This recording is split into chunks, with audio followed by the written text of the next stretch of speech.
Hello, check. Radio check.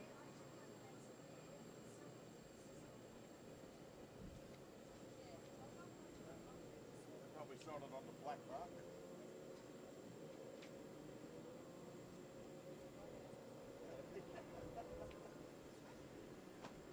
Jeez.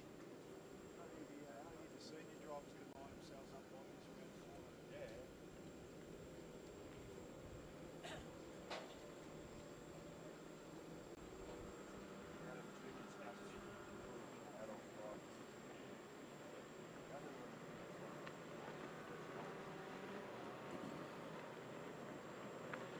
Check, got a couple of test.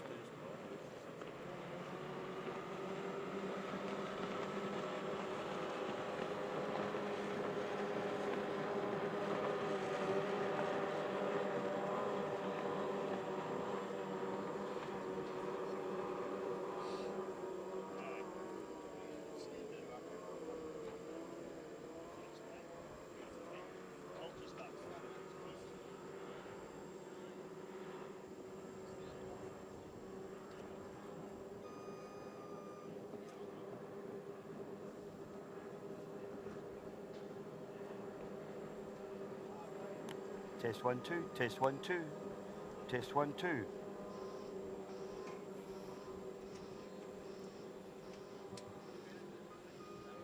Test 1 2.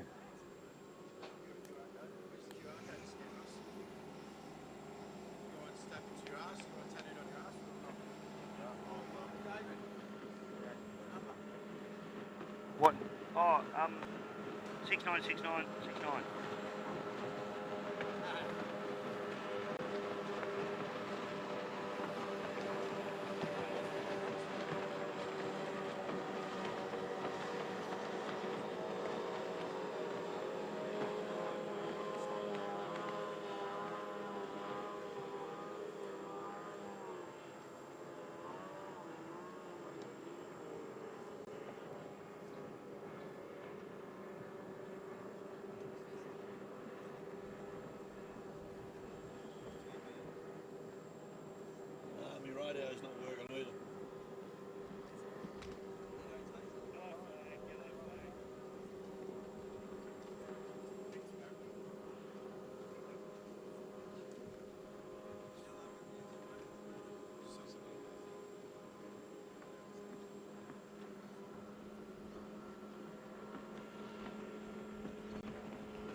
Check one. Check one. Green flag, please. Green flag. Green flag. Right, Scotty, so if I use this flag, the live stream will hear me, the PA is obviously still not on yet.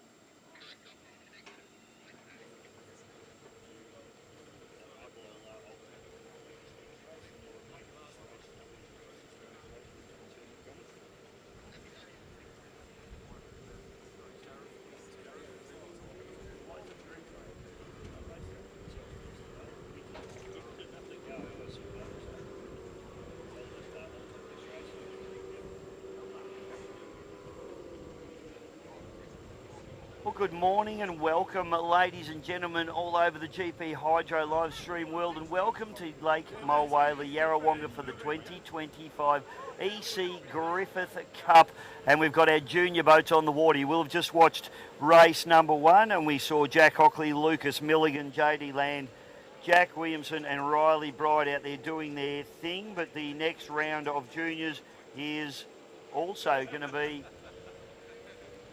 our second group, which is Levi Whitten, Candice Rainbow, Max Cameron, Emerson Walker, Daniel Shaw and Lockie Dart in the dart. So those kids heading out onto the water now, and it's a beautiful day here at Lake Mulwala, Yarrawonga. Going to be very exciting. We've got lots of racing to do today, including the AFGP finals, which my great mate Andrew Murphy's coming in to commentate with me a little bit later, as he's being my technical guy now and setting things up. He's actually even holding his tongue in the right fashion so he can get stuff plugged in.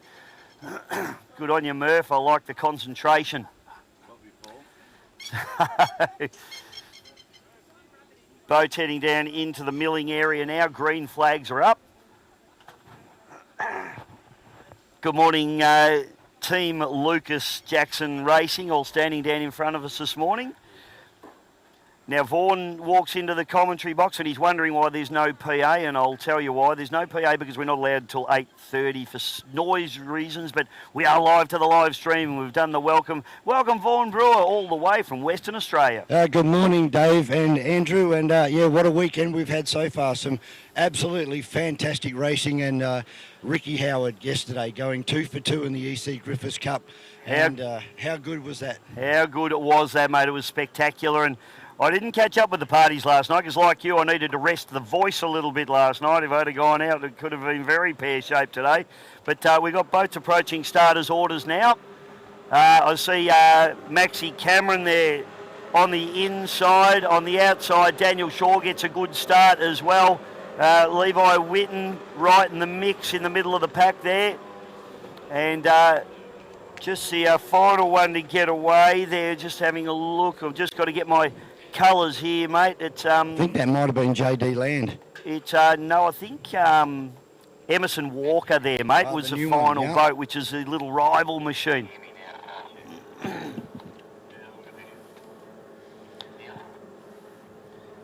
So, mate, lots of great racing yesterday. It was absolutely spectacular day, both weather-wise and powerboat racing-wise. How good was it? But we started yesterday morning with our juniors. We're starting again this morning with our juniors. Of course, noise can be when you're racing, and the reason that this is such a fantastic race venue is we're right in the middle of town, aren't we? So we can't make too much noise till 8:30, Vaughan. So we put the little boats out there and that's right. Try nice and quiet.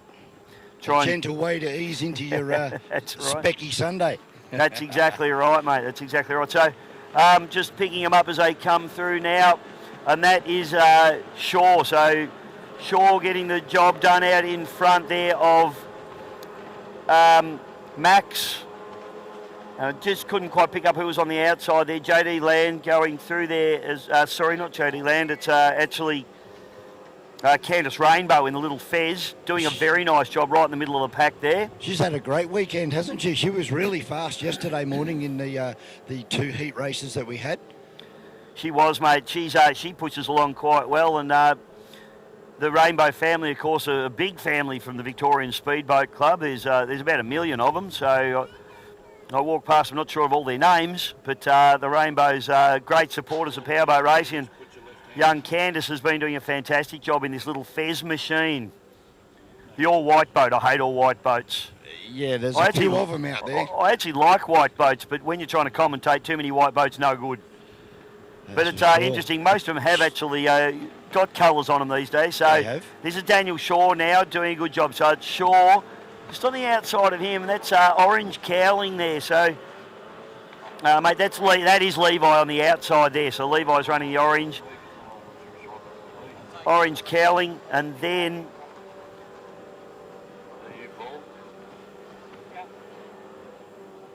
the black one, Daniel Shaw plate. He's driving away from the field as they go down the back straight for the last time in this Heat 2 for our J3s.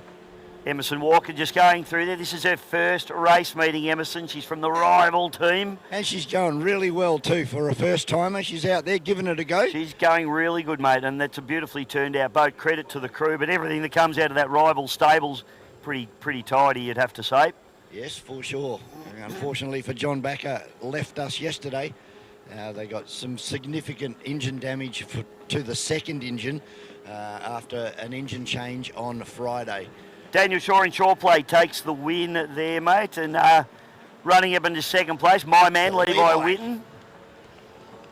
Yeah, boat's looking fairly settled on the water this morning. Is the blue and yellow boat just getting caught up in the wake there in third place. It's Andy Cameron coming through in third spot. Max Cameron in third place. Then it's the little Fez.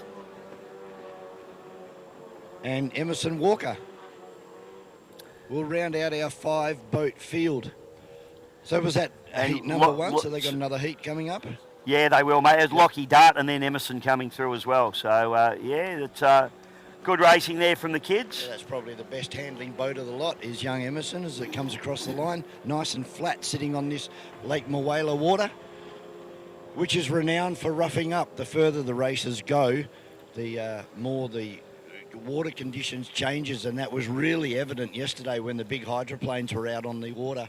There's some big rollers coming through there, and there's that particular spot that we've been talking about all weekend where the Murray River comes very close, and it actually creates an undercurrent, and it's caught a few boats out, hasn't it, Bishop? It has, mate. And I spoke to a few of the drivers about it, and even we had Dennis Parker up here. Dennis, one of my heroes of powerboat racing, used to drive the Aussie Endeavour, which was a jet turbine-powered unlimited hydroplane. So if there's anything you need to know about hydroplanes, Dennis is your man. And he actually said there is an undercurrent over there. It's about, I think he said it's about 200 metres off up the back, or 100 metres up the back straight, about 200 off the bridge type of arrangement. So it's about where we were seeing them all have those wild rides there. So plenty of conjecture on the social medias last night, mate. Yes. Plenty going on. It blew up, eh? It blew up. It's always fantastic. Hey, that's what boat racing's about. Everyone's allowed to have their opinion, and everyone's entitled to it, no matter how wrong it is. Oh, so that's right. Yeah. it was very interesting to have a little read, mate. It's the first corner of the Griffith Cup. A lot of conjecture there. Certainly was. It was the talk of the Moala Ski Club last I'm night. sure it was, mate. Yeah, look, I mean, I'm not going to give you my opinion because I'm impartial as a commentator, but hey, they got real close. They were racing hard, and, they may have even bumped into each other, but, geez, Rubbin's racing. I spoke to Troy this morning. Troy's all good. I haven't spoken to Ricky. I'm not sure if he's alive, to be honest. No, he's probably not after taking out the second consecutive E.C Griffith Cup as our juniors coming up to take the green flag. Okay, so you got Maxie Cameron on the inside there. Got the little Fairs. I'll tell you what, a cracking start there actually from She's a Rival, Emerson Walker. Yeah, I wonder if she can go on with it this time, as Dave Bishop has told us, a newcomer to the sport, and what a great way to get your kids involved in powerboating, a very safe way and a very economical way to go racing. Oh, one of these would be worth under $5,000, wouldn't they, Dave? Round about $5,000, get your bum in one of these? Oh, absolutely, yeah, no, $5,000 would buy you a good one, mate. You could probably pick one up for $4,000, which is... I think I paid that for a set of tyres on a race car, so... I would have done that in go-kart tyres. Yeah, absolutely, Yeah, it is a really cheap form of motorsport. It's safe. The kids are a posse, mate. They hang around powerboat racing together. They race. They have a grouse time, but for them, it's not even all about the racing. They come to the races. They hang out with their mates. They're at all these beautiful locations that we race at.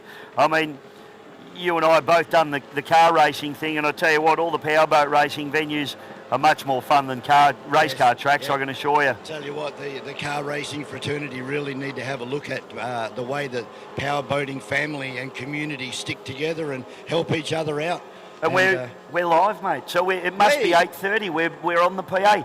Welcome everybody here on site to the 2025 E.C Griffith Cup. And my name's Dave Bishop, and we've got the Western Australian whiz Vaughan Brewer here with me this morning. And mate, we've got juniors out on the water. Sorry, we weren't allowed to have a PA until 8:30, so we were just chatting on the live stream. Everybody at home listening on the live stream, we've now gone live on site as well, and we've actually got our juniors out on the water. Current race, we've got Little Untidy, Little Fez, a Little Nut, She's a Rival, Shore Play, and the Dart. Vaughan, welcome and good morning. Yes, good morning everybody, and welcome back to this fantastic location here in Yarrawonga, Victoria, Australia. And what a place to lose my voice. It's one of the most picturesque speedboat venues in Australia, and the racing yesterday, Bisho, was just sensational. Ricky Howard taking home the E.C Griffith Cup for the second consecutive year, and I was having a look back through the records, and I can't find where that has been previously done, going back to the year 2000. You're quite possibly right, mate. I'd have to do some research on that, but you've probably already done it for me, so that's really interesting. I'll tell you what, we've got a fair battle going on out the front here between Maxie Cameron and Daniel Shaw, having a real red-hot go here in the junior categories, and it's last lap for these guys, so we might just call this home and then we'll have a little bit of a rundown from yesterday's activities, mate. But looks like Daniel Shaw out in front, doing a fantastic job. He might be 2 for 2 here as well. He just won the previous heat. We'll have to look up the records on that one. Good luck finding those, I can tell you, mate. But it is, they were having a really good battle as they went through on their last lap card. But it is Daniel Shaw takes the win over Andrew Cameron. So a good run there. Who have we got in 13? That's Levi Whitten now. Yep, Levi coming through. Coming through into third place. Into fourth place, it is our purple cowling, which is one of our white boats. We love the white boats. It's Candice Rainbow, so fourth spot for her. And then we've got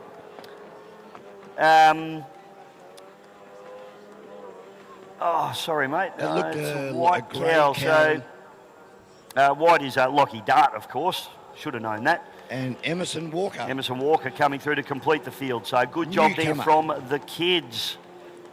Yeah, great effort by the kids. And look, we were just saying to our live stream audience that this is a very safe and economical way of getting your children involved in powerboat racing. It's very safe. You can see all the rescue crews are out there should anything happen. It doesn't happen very often with the juniors. They are a very disciplined bunch of young kids. They have a great time here, and kicking the footies around or running around on their scooters, and then once the helmet goes on, there's no of those friendships. They are racers just like everybody else. They are, but they're a great bunch of kids and great bunch of families as well. And we should also point out, mate, I probably neglected to point out yesterday, that the APBA actually has, so the Australian Powerboat Association, that is the governing body for powerboat racing within Australia, actually have boats for the kids to use. So if you're watching this, or your kids are here and you're watching, you think, gee, that'd be fun, but I don't want to throw $5,000 into it for little Johnny to go in 2 weeks' time. I didn't really enjoy that. There is boats that kids can jump in and use and get a feel for the sport and see whether they like it or not. So it's only a matter of contacting anyone at the APBA. There's no excuse for not being able to contact anyone. It's Facebook pages, it's websites, all the information's there. It's the APBA, whatever state you're in. So if you're Victoria like we are now, it's the Victorian APBA. Same thing in New South Wales, Queensland, even WA, mate, yes. South Australia. So I'm not sure if WA have junior boats. They do, there you go. So if you're watching, and we've probably got plenty of WA people watching, mate, because they like listening to their man over there. They certainly do. They've actually got a club run on over there today at Burswood for the West Australian Speedboat Club. So g'day to everybody over back home, and I tell you what, I know your club day is important to you, but so's this race meeting, and I'm so glad that I've come over again and just had an absolute fat time over here. Might be a quiet day in Birdswood today? Yeah, well, they'll definitely be on their phones and that, watching the live stream in between their events. So things will be all over by about 1 o'clock Perth time. So they'll be able to sit back and watch all of the big races coming your way this afternoon, including the Anzac Day Trophy and the Les Spears. That's the biggest one for the day, I would say. Yeah. The Les Spears for unlimited displacement. So Les Spears was a terrific competitor. He built the Hollycraft boats, and his boat was called Holly. And to be honest, I never knew Les, but I was only a kid. Unfortunately, he passed away. Excuse me, mate. We'll get into it as we go on. But Les lost his life in a racing accident here at Yarrawonga, Moala. So back before safety capsules. And, safety capsules just more proof that they are fantastic innovation. But I watched Les race against, he was the guy that, you'd watch the big Thunderboats, the Miss Buds, the Solos, the Stampedes, the Bayswater Bulks, all the big Rolls-Royce Merlins going around. And there was Les in his blown displacement, giving them all some hurry up. And he was an epic driver and built beautiful boats. And he was one of the guys that really, as a young kid, you looked at him and you thought, wow, look at that little boat giving all those big boats some hurry up. So it was pretty cool. So we are second heat of juniors out on the water this time. 5 competitors lining up in a straight line as they approach the start-finish line. The white flag will drop very shortly on the rescue boat, or the start boat out there on the start-finish line. That's what I love about the kids, mate. Look how disciplined they are. Their starts are perfect, aren't they? Riley Bride on pole. That's Jack Hockley. He gets an absolutely cracking start. On the outside, Jack Williamson in the Spitfire. We've also got the Tough Luck and the Attitude with Lucas Milligan. They head up into turn number 1. Lots of awesome sponsors, of course, making these events possible, mate. We'll run through them all over the weekend. And I've just chatted to a couple of our sponsors in the pits, mate. A few of them are going to come up and have a bit of a chat with us, which is great. Yeah, good. Accountable Flyovers and Race Day Medical are the 2 sponsors that are looking after the juniors here this morning, mate. That's good. And like we say it all the time, with an event like this couldn't go on without our valuable sponsors and partners. So we do thank each and every one of you for your support. And in return, ladies and gentlemen, we ask that you go and support our sponsors, the people who support our wonderful sport of powerboat racing. Well, mate, so Troy Cameron, that we've spoken about a lot, he's race secretary here. He's also racing the Ranger boat.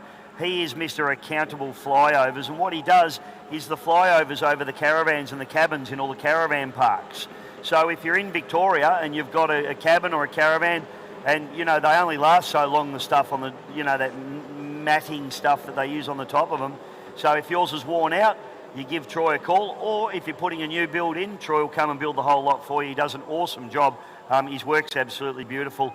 He's a diamond in the rough. I'll give you the tip. He's as rough as bags, but his work's not. Everything he does is really nice. I've seen a lot of his work, and a lot of particularly at the Vic Speedboat Club where he is a beautiful caravan park at the Victorian Speedboat Club, and lots of great cabins and stuff in there, and Troy's basically done all the flyovers for them. Wow, that's a big job in itself. Oh, it keeps him entertained. He's always busy. Operates out of my hometown, Bendigo in Victoria, so good Bendigo boy. Coming out of turn number 2 for what I believe will be the last lap. Yellow flag is being raised this time. This looks like Jack Hockley. Now, he was a superstar yesterday, had a good couple of runs yesterday morning, and looks like he's going to back it up again here on Sunday. Saw Riley Bride last night, had a chat with her. She's running in second spot at the moment and doing a fantastic job. She's a bit dirty on herself. She had a bit of a hook and a spin yesterday, but I've never seen Riley Bride not smiling, so she was still happy and having a good time with all her mates last night, just floating around the boat races. In third place is that beautifully airbrushed 007. Yeah, the Attitude. That's actually got 2 names. It's got 007 written on the boat, but it's known as Attitude. It's got a little Attitude across the top of the windscreen there, which you're never going to see from our position. But that's a good little boat, and that's Lucas Milligan. So he's running in third at the moment. Yep, third. JD Land is the next one, and just can't pick up our last runner in blue, light blue. That's Williamson. So that is the Spitfire, sorry, mate. Spitfire. Jack Williamson in the Spitfire. Yeah. Checkered flag comes out and Jack Hockley takes a solid win. Riley Bride is getting a hard charge put on her by Lucas Milligan towards the line, but Riley comes in second place. Third place will be Lucas Milligan. Into fourth place is the White Machine. JD Land. JD Land in the Tough Luck. And then it's Jack Williamson in the Spitfire. Now, I found out a little bit of information on how the AFGP system works for the timing of these kids. So you and I, being car racing guys, know about regularity racing or regularity events. I've done a lot of them in my time in historic racing, where you actually nominate your time to go around the track, and the closest to the time after all your laps, you lose points for going over, you lose points for going under. This is quite similar, but you don't nominate your time. It's based on your consistency of laps. So how far you are from, outside either of your laps. So, for example, if you went round and lapped every lap in exactly the same lap time, you're going to win. Okay, so the kid that goes either quicker or slower of the consistent lap time that they're doing loses points either side. So it's effectively a regularity without nominating your time. Your time is set by your actual race times that you're doing. And the variables are your different starting positions. The conditions out there in the track and on the circuit, they could change in a matter of time. So you've still got to try and be that consistency. The master of being consistency, Peter Brock. Absolutely, every time. And you'd have to say probably Jim Richards and Larry Perkins.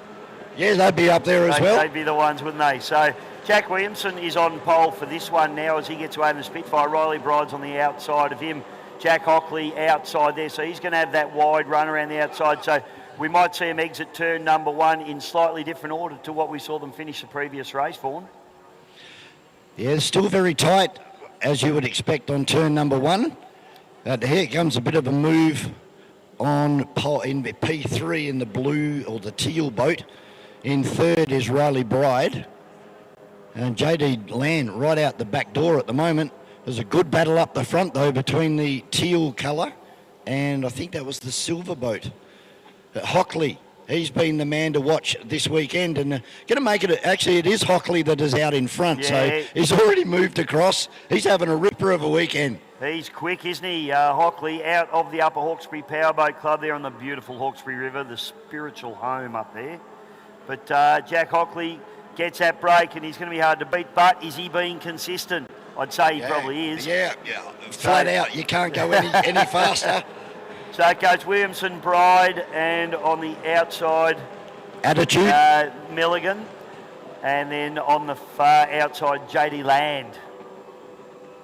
Did you check out that land transport truck as you walked out last night, I mate? Certainly did, mate, and a big thank you to Sherry Lee and Benny for going out of their way, really, to pick up a lot of equipment and dropping it off here on Thursday for the running of the E.C Griffith Cup.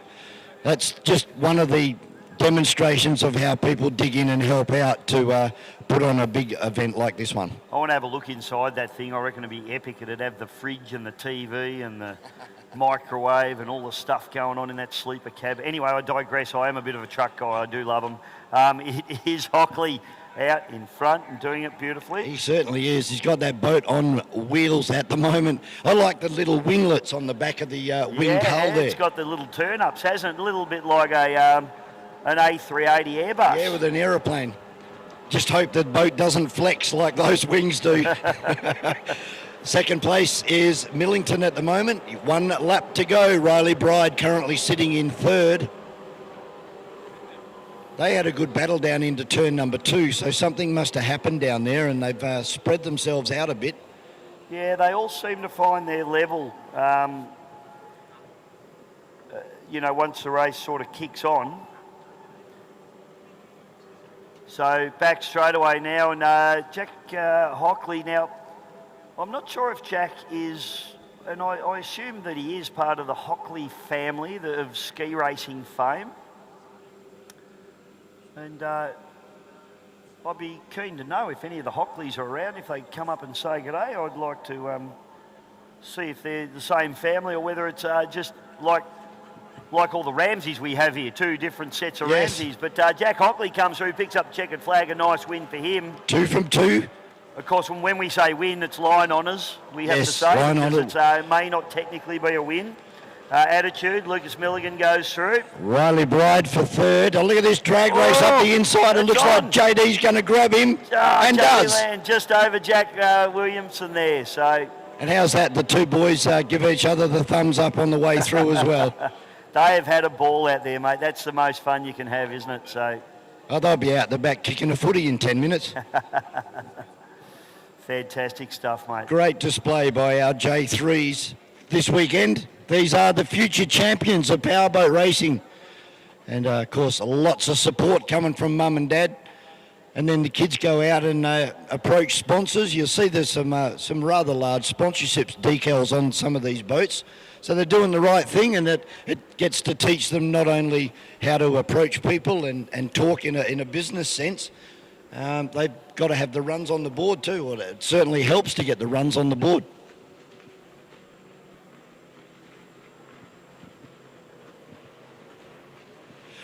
We will take a short break here at Lake Moala. Thanks for hanging out with us on, this is going to be a very special Sunday. We've called it Specky Sunday. We will be back very shortly here at Lake Moala for the running of day 2 of the E.C Griffith Cup.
Okay, more boats heading out onto the water. We've got our second group of juniors now. So we've got Levi Whitten, Candice Rainbow, Max Cameron, Emerson Walker, Daniel Shaw, and Lockie Dart.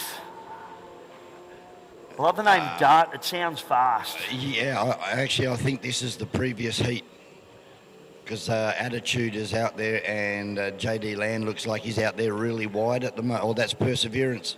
No, that's, Attitude. I didn't see the new group go out, so I'm presuming this is the previous race.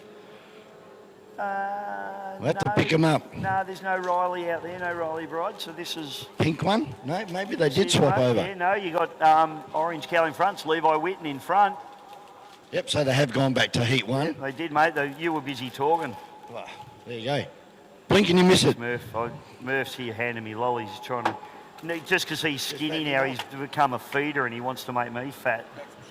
Make himself feel better. From Scotty Lambert. Thanks, mate. Okay, Levi Whitten. Jeff, tell you what, he's got some trim into this thing. He certainly has. He's got the bow floating right above the top of the water here. Now he starts to get a bit of porpoising happening, so maybe you have to drop that engine down a bit, which will change the attitude of the boat, keep it a lot flatter on the water.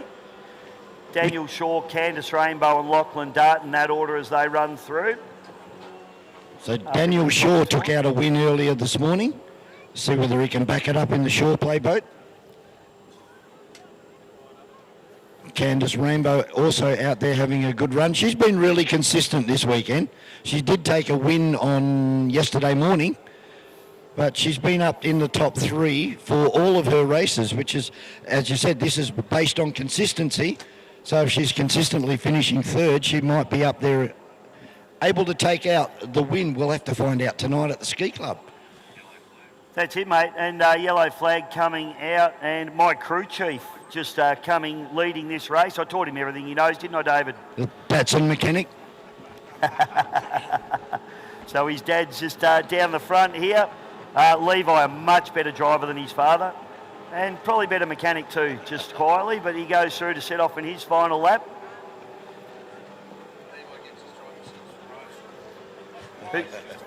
Oh no, we've given him the commentator's curse. He's had a hook. Come on, Levi, get on it, son. Oh, look at all the momentum he's lost. Oh, this is going to turn into a drag race to the line now. Levi just wanted to make it interesting, did he? Unbelievable. He certainly has. And there's a little bit of pace on the boat on the outside, but now they level out. And it looks like Levi might hook into turn number 2 first, only by 1 or half a boat length now. They're really closing up, looking for a big outside run.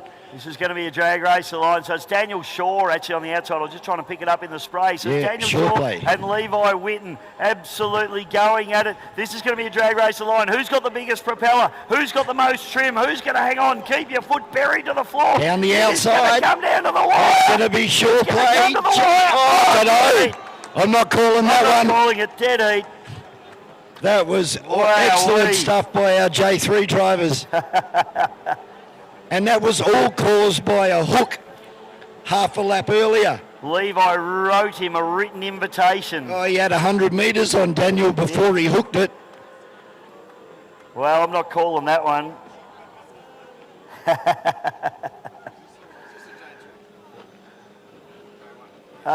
J3s, he's coming through. That's in the teal. Jack Williamson's. That's Emerson Walker there in the new one. Rival. Yep. She's a rival.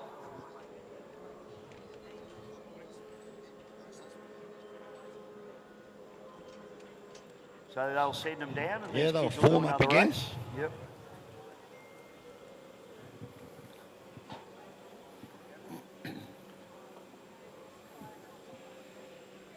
Another beautiful Victorian morning, Dave. Good water conditions, very little wind at all. Makes you wonder why anyone would live anywhere other than in Victoria, doesn't it? You've had me all weekend, mate.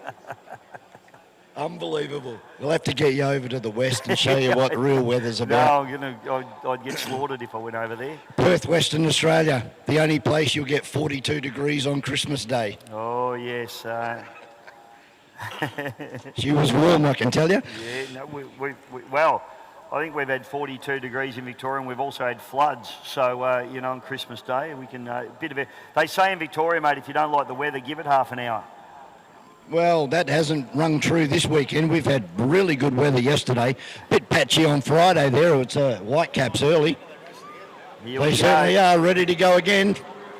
Another nice one up too. As you've been saying all weekend, mate, these kids do beautiful starts. They do better starts than the adults, for sure. There's Daniel Shaw in P4 this time. Sorry, that was Maxie Cameron. Yeah, Shaw's way at the outside. Emerson's taking the really wide line. She's still learning the craft, so she's doing the right thing and just keeping out wide and running her own race. In fact, look at that. She goes from pole 27 to pole 1. Nice. Yeah. Quick way round. Trying to straight line the corner, make it into a triangle. Have a look at these images coming from our drone footage as well. How good is this? How good does that look? Oh, that's How awesome. good does Lake Mulwala look, and these little boats just charging down the back straightaway? And so even. It shows you how these boats are so even. It really comes down to driver and where you locate the motor. As we were saying yesterday, they don't have an adjustable trim on it. Mum or Dad has to do that in the pit area. And the only way that the kids can balance these boats out is actually by physically moving themselves forward or backwards. What a great race. Three wide. A three-way battle going on here. My man Levi in the middle of the split of the wedge here. Lockie Dart on the inside. Daniel Shaw on the outside. And these three young men absolutely going at it, hammer and tong, nothing in it as they go up into turn number 1 for the second time. I love how they give each other room in that type of close racing. They still give each other 1 or 2 boat links. So back shoot now. And it's hard to go around the outside in these boats as well, because, you know, there's very little between the performance of them. The top end is, you're not talking miles an hour, you're talking half a miles an hour. So on the outside there, it's Levi very Whitten. tough for Daniel Shaw because he's got to travel a fair bit further than everybody else. But Levi is the one that's made a little bit of a break around the outside there as Yeah, Daniel Shaw still trying to get into second place here at the moment. Levi hanging on for second at the moment, but look at the run up the inside here. Lockie Dart there, just running in the lead. Levi, yeah, he may get a little boxed out here now as they come up into turn number 1. So keep an eye on this as Dart may be able to shut the door on him. I don't think he does, though. He's very gentlemanly. Oh, Levi goes around, has a hook, unfortunate, and he'll gather back together. That's 2 for 2 for Levi at the moment. So that boat, and look, I think that was just one of those things. He was caught on the lip of the wash of Lachlan Dart's wash there, and they just dropped the nose in and hooked around, and he had to take that tight line. He was trying to go for pole, but that's put Levi Whitten back, and the battle is now between Daniel Shaw and Lockie Dart for the lead, and this could be another drag race to the line, I reckon. Yeah, just having a look at the outside boat. Looks like it's handling a bit better than the boat on pole 1 coming close to the pin. Look at this. This Checkered is flag. Another drag race to the line, Vaughan. Oh, we're going to lose our voices today. There's no doubt about that. Have a look at this. Daniel Shaw coming at Lockie Dart. He's coming at him. Lockie Dart's holding him off. There's nothing in it. I think it's another drag. Oh, my God. 2 from 2. I'm not calling it. I would not like to be one of our officials right now. That was too close to call. Oh, I can't call it. Second heat in a row, you cannot call the winner. And remember, these are only line honours. It's not actually officially first, second and third. Yes, that's right. So obviously it's all about the consistency with these guys. Candice Rainbow just comes through. But if they're consistently racing each other at the same speed, it makes it hard because you can't separate them. Yeah, you need to actually, and Emerson just coming through and finishing there in She's a Rival, but you need to go and check the results out on probably the Facebook page would be the best place to have a look for the Victorian Speedboat Club. All the results will get posted up there. And I'm seeing lots of tunnel boat people gathering down the front here, so I'm assuming we're going into finals of tunnels relatively early. Would that be right, Andrew? Andrew Murphy's actually up here with us, but he doesn't want to pick a microphone up. He's a bit lazy like that. F4's coming up, according to our program. A reverse grid race over 9 minutes, brought to you by Ben Land Transport. So F4s and Formula GP. That's after our juniors are done. Now these kids are bringing these back into the pits. So, ladies and gentlemen, down here near the boat ramp, put your hands together for our future of powerboat racing. These kids just showed you how close and competitive this junior category of powerboating is. And don't forget, if you'd like to get involved, contact your local APBA or your local speedboat club. A lot of the clubs, as we said, have got these boats lying around. You can jump in and come and try before you buy and get your kids involved in one of the safest and economical ways of going boat racing.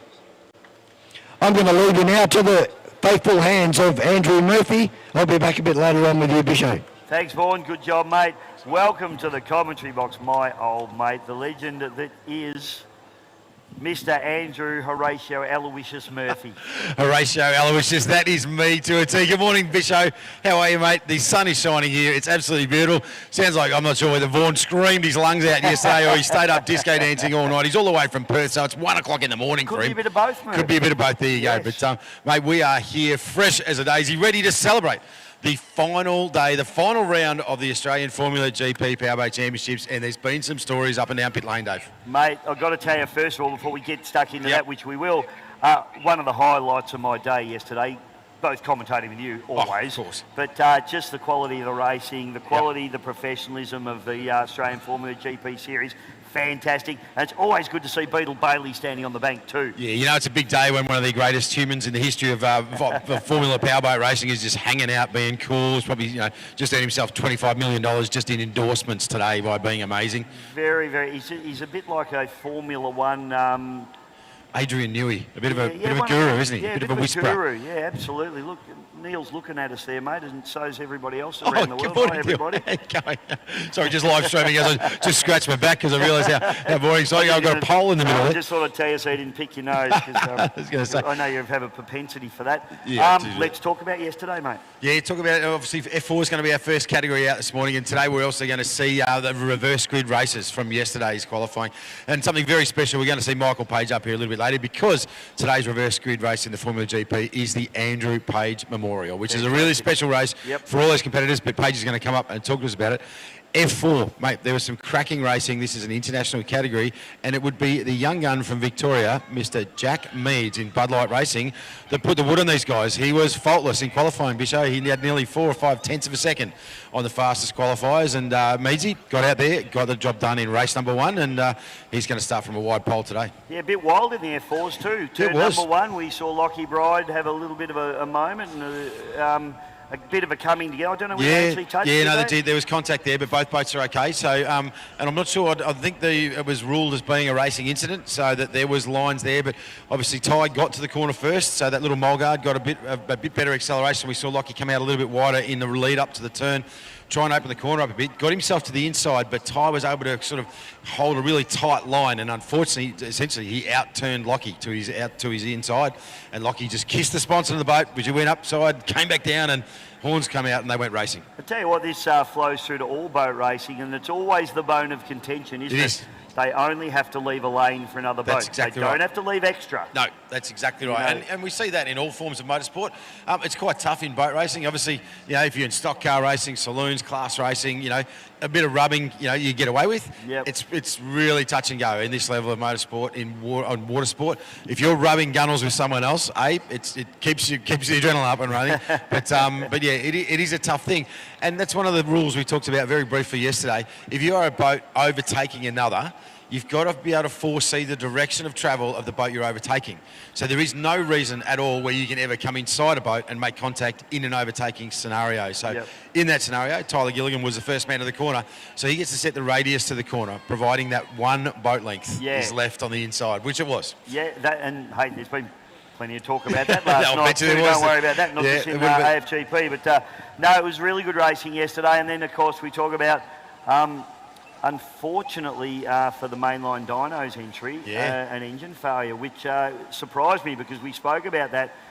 He had a problem in practice. He thought he'd hurt the engine. They pulled the heads off. They checked it. It was okay. They went out and raced it and only got a lap out of it.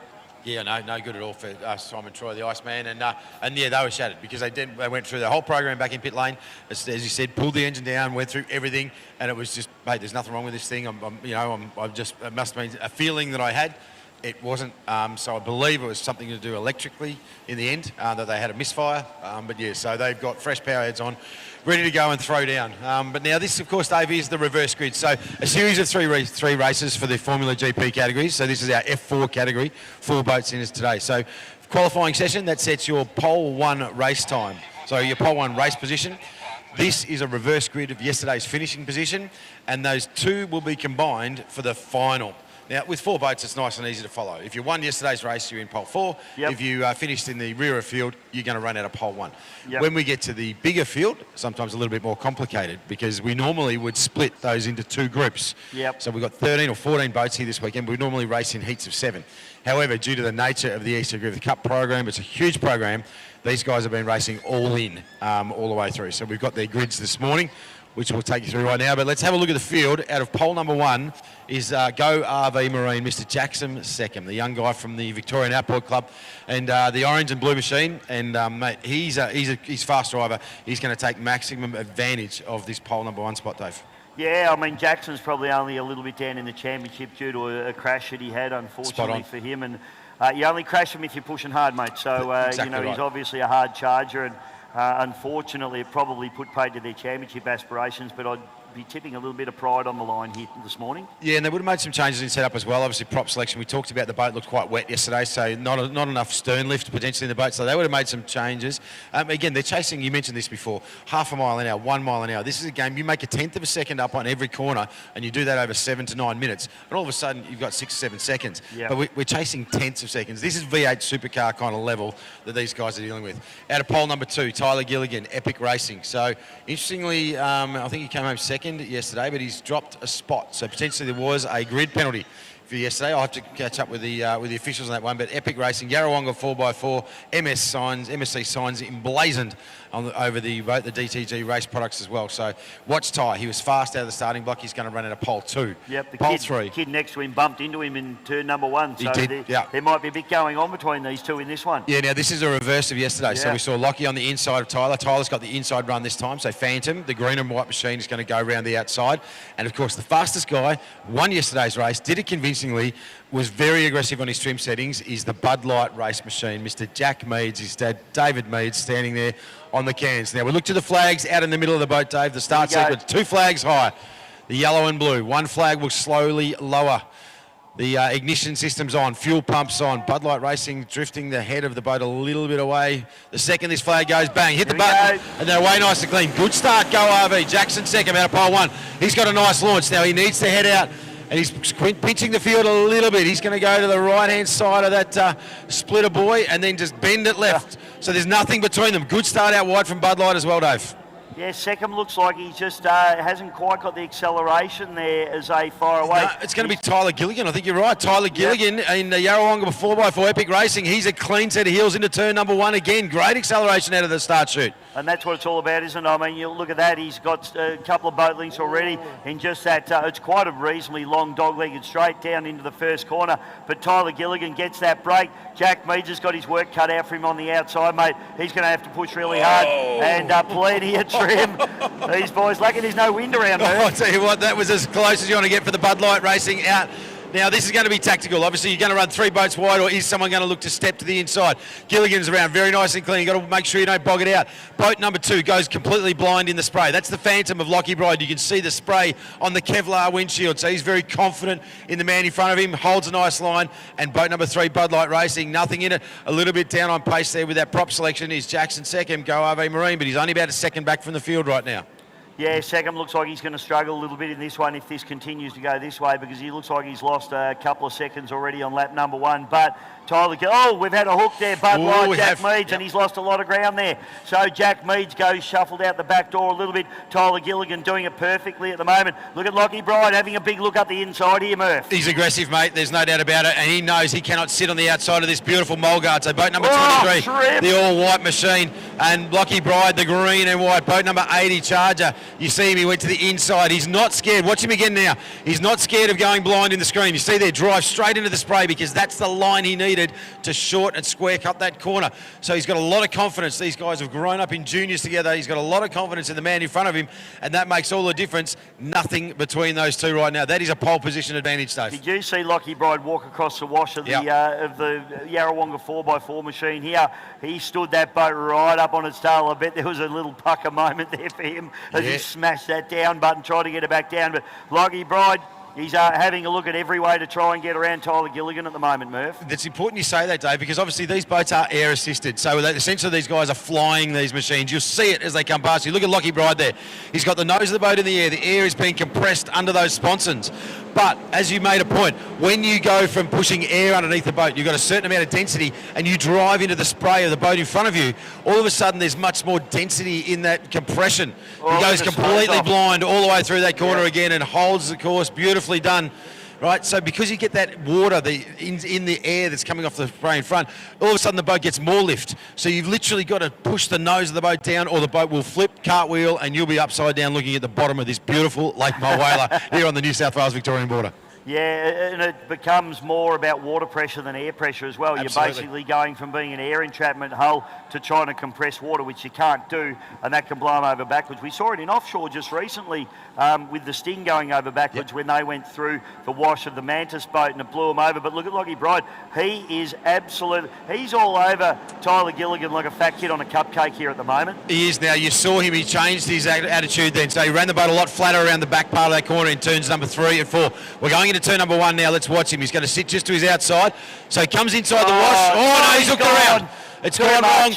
And he's going to miss a turn, boy, so that's going to be a penalty. Oh. So Phantom, Jack Meads in Bud Light says, thank you very much. That was pressure and an uncharacteristic error from the young man for the Victorian Outboard Club and the Victorian Speedboat Club. What a shame, but that's the pressure we're looking at here. He was trying everything. He was looking for every angle. He was looking for every way to try and get round. And unfortunately now Lockie Bride gets shuffles back into 3rd place. Yeah, this is a championship battle. The guy in front, Tyler Gilligan. Oh, and he's very loose. The white boat out in front there. You see him. He has to settle the nose of that boat down. They are points battling between the guy coming out of turn 4, in Epic Racing right now, and the man that just hooked in, Lockie Bride. They are the only 2 boats to compete in the entire series. This is the Australian Formula 4 Championship stage. This is sheep stations. It's as big as it gets for these young 16 and 17-year-old drivers. Gee, Tyler Gilligan, he looks almost unbeatable here at the moment. I don't want to put the commentator's curse on him, Murph, but he has not put a sponson wrong. I tell you, what's going to come into play here is Jack Meads. So he hasn't been able to get to every round down there right now. He wants to win races, right? You can see in the back chute, the white boat with the blue flash down the side, the Bud Light racing colours. He's very aggressive on the trim, but the conditions right now are perfect for racing F4, right? He will need to keep in front of the man behind him in the Phantom, because that's points that are much, much needed by that green and white boat. So Ty Gilligan will be hoping if he can drag the Bud Light machine with him to keep that points buffer between these 2 guys that are leading the championship currently. Yeah, so he's absolutely on the cusp, on the bubble at the moment. Tyler Gilligan, if they finish like this, he wins a championship, Murph. Yeah, it's going to come down to the last race. Out of all these races, all the qualifying, hundreds of laps all across Australia, it will come down to the last race to decide the Australian Formula 4 Championship, and that is the joy of this series, Dave. It's one of the best series getting around for these young drivers.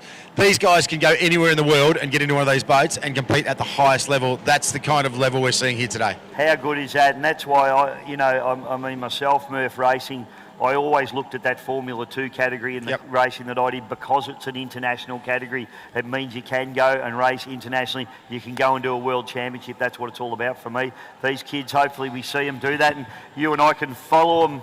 Yeah, through their careers. We'll get to say we used to know them before they used to be somebody. I think that's the case. When they used to talk to us. Yeah, back before they were just signing autographs and arriving via helicopter. Oh, big wide drifting. Hey, what's going on here? Yeah. Tyler's a bit of a tactic here, is it? Yeah, well, why it potentially is so wide? I'm not so sure about that. Look, it may well be. The Mulgard sits a very flat boat, but he's obviously, there's not too many gains being had. I possibly wouldn't be experimenting with that one unless he thought, race is over, I'm going to showboat to here we go, Bud Light goes in. Nosedive and a spin. Oh, just manages to keep that boat upright. The canopy lid has popped open, so we just got radio comms from Bud Light Racing. So that turn down there, turn 2, Dave. Great footage from the guys at GP Hydro Livestream, Scott Lambert and his crew. So canopy lid closes, so all clear on board the boat. Radio down to Dave Meads, and he's back up. Mate, turn number 1 has been very, very challenging for these guys this morning. But they've gone 1 each now, and you can see Lockie Bride actually managed to gather himself back together a bit quicker, and that's, look at the gap now back to the Bud Light. For yesterday's winner, it's all gone a bit pear-shaped, mate. It certainly has. Now, Dave, you've been in this position. You've been leading the field. You've been competed all over the world yourself as a driver. What's the level of pressure that's going through the mind of the guy in Epic Racing out in first right now? He's under intense pressure to make sure that he does not make an error. Mate, it's the worst. Yep. Because you're hearing everything in the boat. You're hearing every little rattle, you're looking at all your gauges. Is that something wrong? Where's everybody else? How can I possibly be in front? Maybe I'm going to win. Maybe this is all going to turn pear-shaped. Have I missed a red flag? Yeah, Where is everybody? All these things go through your head when you're leading like this, and he's having a lonely run, Ty, and he just needs to keep his head about him. He needs to concentrate.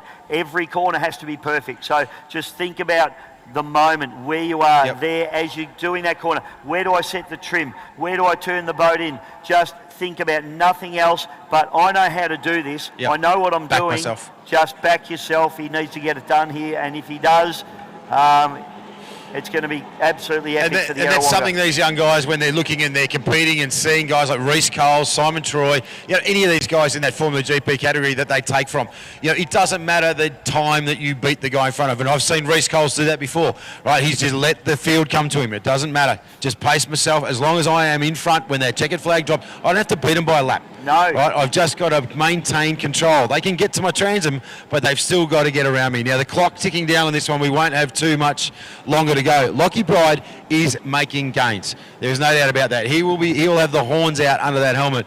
But here in the Phantom, the green and white machine is making gains. And you can see the Yarrawonga 4x4, the Epic Racing, a little bit of a bobble out of turn 3 there. So that's losing energy, Dave. You want the boat to just be hanging like it is right now. That's beautiful. You just want the boat to be hanging in midair and just seamlessly floats through. But the Phantom is on the charge. Yeah. Any more trim in that boat and that kid's going upside down. Absolutely, mate. This he's driving that like a little 1650 bullet hole, just flying it on its tail. And Lockie Bride, but it's paying off for him. He has made up a lot of ground on Tyler Gilligan now. He's made up seconds, mate. I'm not sure how long they've got left to race here. I don't know where the clock ticks down, but a little bit of a bubble in the mid-corner. And we've got to mention that now. These guys have all got radio comms with their spotters on the bank. So we will have, and Stephen Gilligan will be talking to his son out there who's driving the Epic Racing Machine, the whole Gilligan family down there. And just be, hey, breathe, light hands on the wheel. You've got this. You know this. You're in control. Right, but the gains are coming because this is the final few laps. I can see the yellow flag almost ready to be flown. We have got a yellow flag now on the tower. Oh my so we've got goodness, one lap to go. So oh my God, I need to lie down already. This is going to be tight. There's no doubt about it. So the Phantom now, he's got to watch that he doesn't overcook this on the outside. He's got one lap to do it. There's a lot of dancing down here in Epic Racing. Mum's got the camera. Dad's on the cans. The sisters are down there. They're hopping from foot to foot. But Ty Gilligan, he loves pressure. He absorbs it like a sponge, Dave. Oh my goodness, this is a final lap drag to the finish line. Lockie Bride's clearly the fastest man on the track. Tyler Gilligan, as you said, all he needs to do is hold him off, Murph. He doesn't need to do anything crazy here. Just concentrate, just absorb the pressure. But the pressure's coming from Bride Racing now as they fire down into the final turn. Murph, this is absolutely on, but I think Gilligan's going to hold him off at the moment. I'm not sure. Lockie Bride makes some more ground. This is absolutely on, Murph. He has, he's thrown it down, so the inside lines, they're settling the little white mulgard. He's just got one more turn. Settles it down, so conservative in the turn. Bride's going to let it drift wide. This is going to be a drag race, so the acceleration of this boat, but I tell you what, he deserves this win. He drove hard from the start. Put your hands together. Yarrawonga 4x4, MSC Signs, TTG J's Products. She's epic. The fans go wild down there. What a drive, Mr. Tyler Gilligan. He deserved that one. Congratulations, Tyler Gilligan, the Yarrawonga 4x4. Mikey Johnson will be ecstatic for the sponsor of that boat. He will be. Local Yarrawongarian, and that was an epic drive. It certainly was. Take nothing away from the man in the Phantom. Obviously had that big moment. Put your hands together. Jackson Seckham had a really lonely run, but great to see that young charger back on the water. We didn't talk about him enough. That kid can drive. He will be podium absolutely next season. No mistakes. And Jack, well, a bit of water in the back of that boat, and there will be a bit of a wet race. But put your hands together for the Bud Light Racing Machine. Jack Meads, he was fast. He was furious. Yep. It just went a little bit wrong. The other thing about Jack too, mate, that we should mention, he's been crook all weekend. Yeah. So he's done a great job. He hasn't been 100% feeling that good. So a great job there from Jack. And hey, if you go in and do that and have a spin out and nosedive your boat, you are having a tilt. You're having a tilt, yeah. These are 16, 17, maybe 18-year-old young blokes. Yeah. They're always having a tilt. So put your hands together for them as they come back past. They're going to see you waving on the back. There is Lockie Bride, boat number 80 in the Phantom. Big cavalcade of sponsors. This kid always throws down. Your race winner, he's got the canopy open. Yarrawonga 4x4, the Epic Racing Machine. Give it up for Tyler Gilligan. David Green. Go you good thing. TTG Race Products alongside MSC Signs. The kid from the Victorian Outboard Club has done it beautifully. I can see his sister down there in tears of joy. I'm up here, turn around and look. There's Go RV Marine, Mr. Jackson Seckham, the young jet. Well done to Jacko. Look at the boat. It's beautiful, mate. They've just put this thing back together. They've done a power of work on it. And Mr. Bud Light Racing, Jack Reeds, Leisure Sports Marine, down there in beautiful Dramana. So pretty much the Victorian Outboard Club posse right there. A couple of VSBC members. Where's all the rest of the interstaters? What's going on? I don't know. I think they're too scared. Actually, I've got to tell you, there's one young bloke down there that was on the cans, and he's done he's one of the best as well. He's young Bailey down there, not racing with us this weekend, but this guy's he's won a lot of these F4 races as well. Fantastic. We're going to take a short break, Murph, because I need to do a pit stop. Okay, good stuff. Going to go and get some intel. Go and get some intel, and I think we're back with the big boys. We certainly will. Very shortly, we're going to have Mr. Michael Page up here in the commentary box, and he's going to explain to us a very special event that's going to happen in this reverse grid race. We'll be back shortly. I'm joined this morning by the driver of the Lucas Oils Immortal in Mark Gauci. And Mark, a really stout effort so far this morning, or this weekend. Yeah, boat's running consistent, everything's safe in the boat. Drivers feeling pretty good. So, today, big day, we've got the finals, got the NDC final, and then obviously with Les Spears today. So, we're going to wind her up a little bit. And you're going to see a bit more speed out of it today. So yesterday we played it safe, and but today we need to sort of wind up a bit, and because everyone's going to step it up in the finals. So. Well, that was going to be my next question, with the Brett Nidri engine on board. Were you going to turn it up? But you've just answered that question, and yes, you will turn it up. Yes, it's had exceptional speed and good handling so far this weekend. Well, we have released the hounds out here on the beautiful Lake Mulwala. Ladies and gentlemen, this is race number 2 of the Australian Formula GP. Quick. Now we just need that top end, which we'll get today, and it should be good. Because your fellow teammate in Tate Ramsey, of course, out of the BNR engine stable, there's this little bit of a bet happening at the moment as to who's going to crack the 160 mile an hour marker first. You're going to put your hand up and try and beat Tate there? 100%. I'd love to be there first. Whether or not we get it here today, I'm not sure. But I don't think the water conditions, or really Lake Mulwala is not really suited, is it? No. The water conditions here are very challenging. Yeah, that's right. So, but when you get the boat up to around about the 140 plus mark, she starts to move around a little bit. So you sort of really get your head around that. But it'll be nice to be the first one there, but we'll see how we go. I'm not sure Tate's got the same thoughts. Well, mate, you've had a great start to season 2025 as part of the Battery World National Drivers' Championship. Good luck for the rest of this year, and particularly this afternoon. Big races coming up, not only the National Drivers' Championship, but also the Les Spears as well, and the Anzac Day Trophy here from Yarrawonga in Victoria. No problem, mate. Thank you. Thank you. The driver of the Lucas Oils Immortal in Mark Gauci. The 25th year of running it, and awesome. Everyone's had a go at it. Lots of different winners. I haven't won it once. Anyone can win this thing. Exactly. So, and today we've done something different we haven't done before.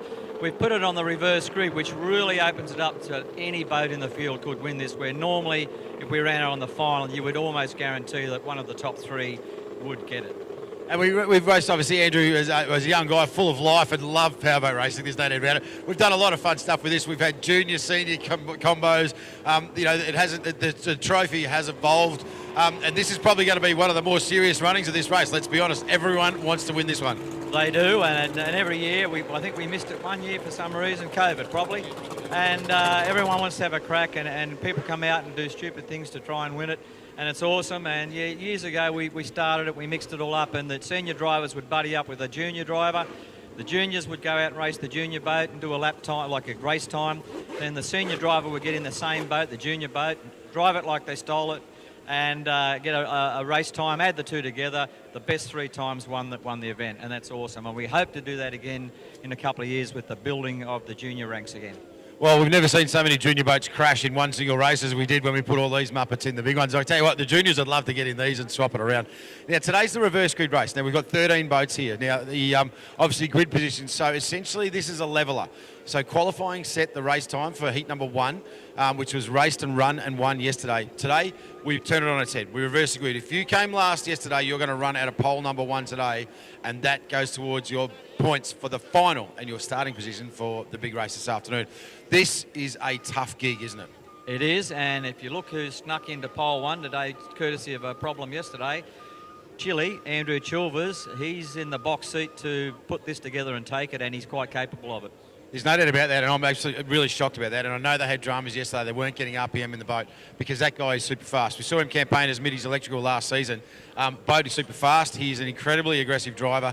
The boat was not performing yesterday. At a pole number 1, if they have dialed that boat in, he is going to be almost unstoppable, and the Andrew Page Memorial means something to him. Now, we do have some provisional drivers here, Pagey, as they come in. So they obviously have no choice because they're in the provisional phase of their licensing. Understand that this is a high-stakes game. This is the top end of powerboat racing in this formula category. You don't get to just buy a ticket and go and knock shoulders with the best in the country. You've got to earn your stripes. So we've got, I think, 3 provisional drivers that will start out wide. And, of course, that one boat, Caleb Frost, the Mercury Apex, the trial engine. Yeah, the V8, and exceptional looking boat, exceptionally monster looking motor. Overseas, they're all starting to switch to the V8s in the F1s and the F2s, as we would call it, or the secondary class. And it's great to see that the sport's evolving and moving. And it's great to see in Australia we've adopted the FGP class, where you've got the 3 or 4 different types of motors all racing with weight penalties. There's no time penalties, just a weight penalty which sort of tries to handicap them back into a similar lap time. But it is exceptional. Now, I want to talk about the guy that's going to run in a second. So, boat number 777 Motorsport, LFR Marine, vintage and veterans, mate. So, he's an old banger. Not really. But these guys didn't go all their way yesterday. The boat's very quick. Again, first time into this series for a long time, and they got a lot of learning to do. So, they've got a great pole drop. Chile on the inside, we know he's going to be lightning fast. Boat number 3, the first of our Optimax runners. This guy is a speed demon. Copper Coast Marine, the speedway racer from Wallaroo. But that Optimax, we saw it on the start line yesterday. Now, what we say the Optimax with the different engine type versus the carburetted, worth about half a boat length. He dropped at least 2 boat lengths on the start yesterday, did our young Wallaroo campaigner, so I'm not sure if there was a drama. So hopefully they can get that boat off the line a bit better today. Yeah, it's the result of the trigger finger, as we call it. If you've got bad reflexes, that can cost you a boat length on the start, which means you're a boat length or 2 in the first corner, and that's your race done and won. But I tell you what, boat number 4 in the lineup, boat number 5, Will Parker and the Kiwi Nick Coles, and right next to them, Reece Coles. I would keep an eye on those 3. There's going to be some action there, plenty. And Austin McDonald could be the spoiler if he can get this thing and fly it to the first turn. Yeah, if he can. He needs to make that boat as wide as he can. But I tell you, if they've got it rolling, the boat out of pole number 1 as we're joined back in the commentary box by none other than Mr. Dave Bishop, the velvety voiced one. I don't know how velvet it is this morning, dude, honest man. Andrew Chilver out of 1 is going to be tough to beat. But we saw Reece Coles, we saw the mad Kiwi of Lucas Oils, Nick Coles. They were on a flyer yesterday on the start line. They absolutely launched these things. But Waspin, mate, these guys, Mach 1 Motorsport, this guy frightens me. He's that exciting. His father, Kevin, loves this F3 category because he's an absolute lunatic as well, and apples don't fall far from trees. So keep your eye on boat number 102, the all-white machine, going to run out of pole number 4. And boat 102, Will Parker, Will Parker, he is the Andrew Page Invitational title holder from last year. There you go, look at that. So we want this one as well. All right, we'll go back through the rest of the field. Dave, welcome back to the commentary box. Boat number 1, Ewan Brecker. He was a superstar yesterday. Absolutely, mate. He's very quick, isn't he? And he really didn't look like being headed yesterday. And he's got some red-hot competition behind him. And thanks, Paige. Yeah, it was fantastic. You should be a commentator, actually. You should have retired into the commentary box. Yeah, he's good in the commentary box, but when you get him in the bar with a beer, you can't stop him. He's worse than me and you, and that's saying something. You've got to take the good with the bad, mate. We've got to use his powers for good, not evil. But I should also mention too that he's wearing the orange vest because he's down there as a ramp marshal to try and herd these cats, and it's not easy. There's a lot of personalities. There's a lot of issues. Well, he told me yesterday that he'd still be racing if his family hadn't pulled the pin on him. I said, well, divorce isn't that expensive, is it? And he's also not very good at it, let's be honest.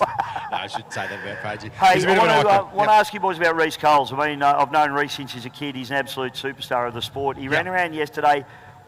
Was he playing the points game yesterday, or was he actually trying to get round you and Bricker yesterday? No, look, to be honest, I think he's a tactician. He knows the challenges coming from you and Bricker. All he's got to do is keep him behind him. Right? He's got a lead. He's got a delta. Obviously, there's an issue at the last round on the other side of this beautiful Lake Mulwala that cost you a bag of points. Reece is here for the championships. He's the president of the Australian Formula Powerboat Grand Prix Club. He's puts in a power of work. Huge team, supportive. This means something to these guys. This is the Australian Championship Series. You're throwing down with the best of the best. Like, you're not going to throw it away to win one race. That's the mentality. So you think it was all about the tactics, and I mean, without doubt, he just didn't look like he was trying to challenge too hard from my perspective. Would that be right to say, Michael? Oh, it's a fair call, and Reece is one of those foxes that. Hence the registration on the boat, Foxen. He knows how to play the game, and he plays it well. Simon Troy's no slouch either, and he has a bit of bad luck every now and then, which he's had this weekend. But I tell you what, this race is so wide open. And yesterday they said, when are you going to run the Andrew on the last race? I said, well, I'm thinking we might mix it up, guys. Have a talk, let me know. So here we are, reverse grid, and it's on. All right, so just walking eyes to the start boat now. The yellow boat sitting out there next to the checker. We're looking for a 2-flag start. Big lineup as the last boat turns around right now. That is Caleb Frost. Wes Frost Marine sponsorship on board the Mercury Racing machine. Sorry, Caleb Frost Racing machine.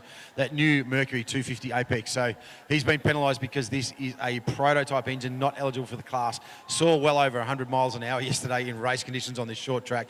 There's some development work going on down there at the end of field, Dave. But just for the technically minded, a 4.6 litre quad overhead cam, 4-valve per cylinder, 4-stroke V8. Talk dirty Gets to me me. excited just talking about it. All right, the anticipation's building, guys. This is a hot start, ladies and gentlemen. So those 2 flags will go up out there on the start boat. They will literally, fuel pumps will go on, ignition systems on, across the dash, all the lights sitting there, finger poised on the starter, on the wheel. The engine will be trimmed for launch, full throttle, foot to the boards. The second that second flag drops, bang, hit the start button and hope for that prop to engage. You've got to shoot straight across, Dave, to the entry to turn number 2 and get around as hard as you can. Who will it be? My money is on Andrew Chilver, boat number 34, the yellow and white machine, who's got pole number 1 for this one after a bit of a horror show technically yesterday. Yeah. If they found pace in this boat, he's going to be hard to beat.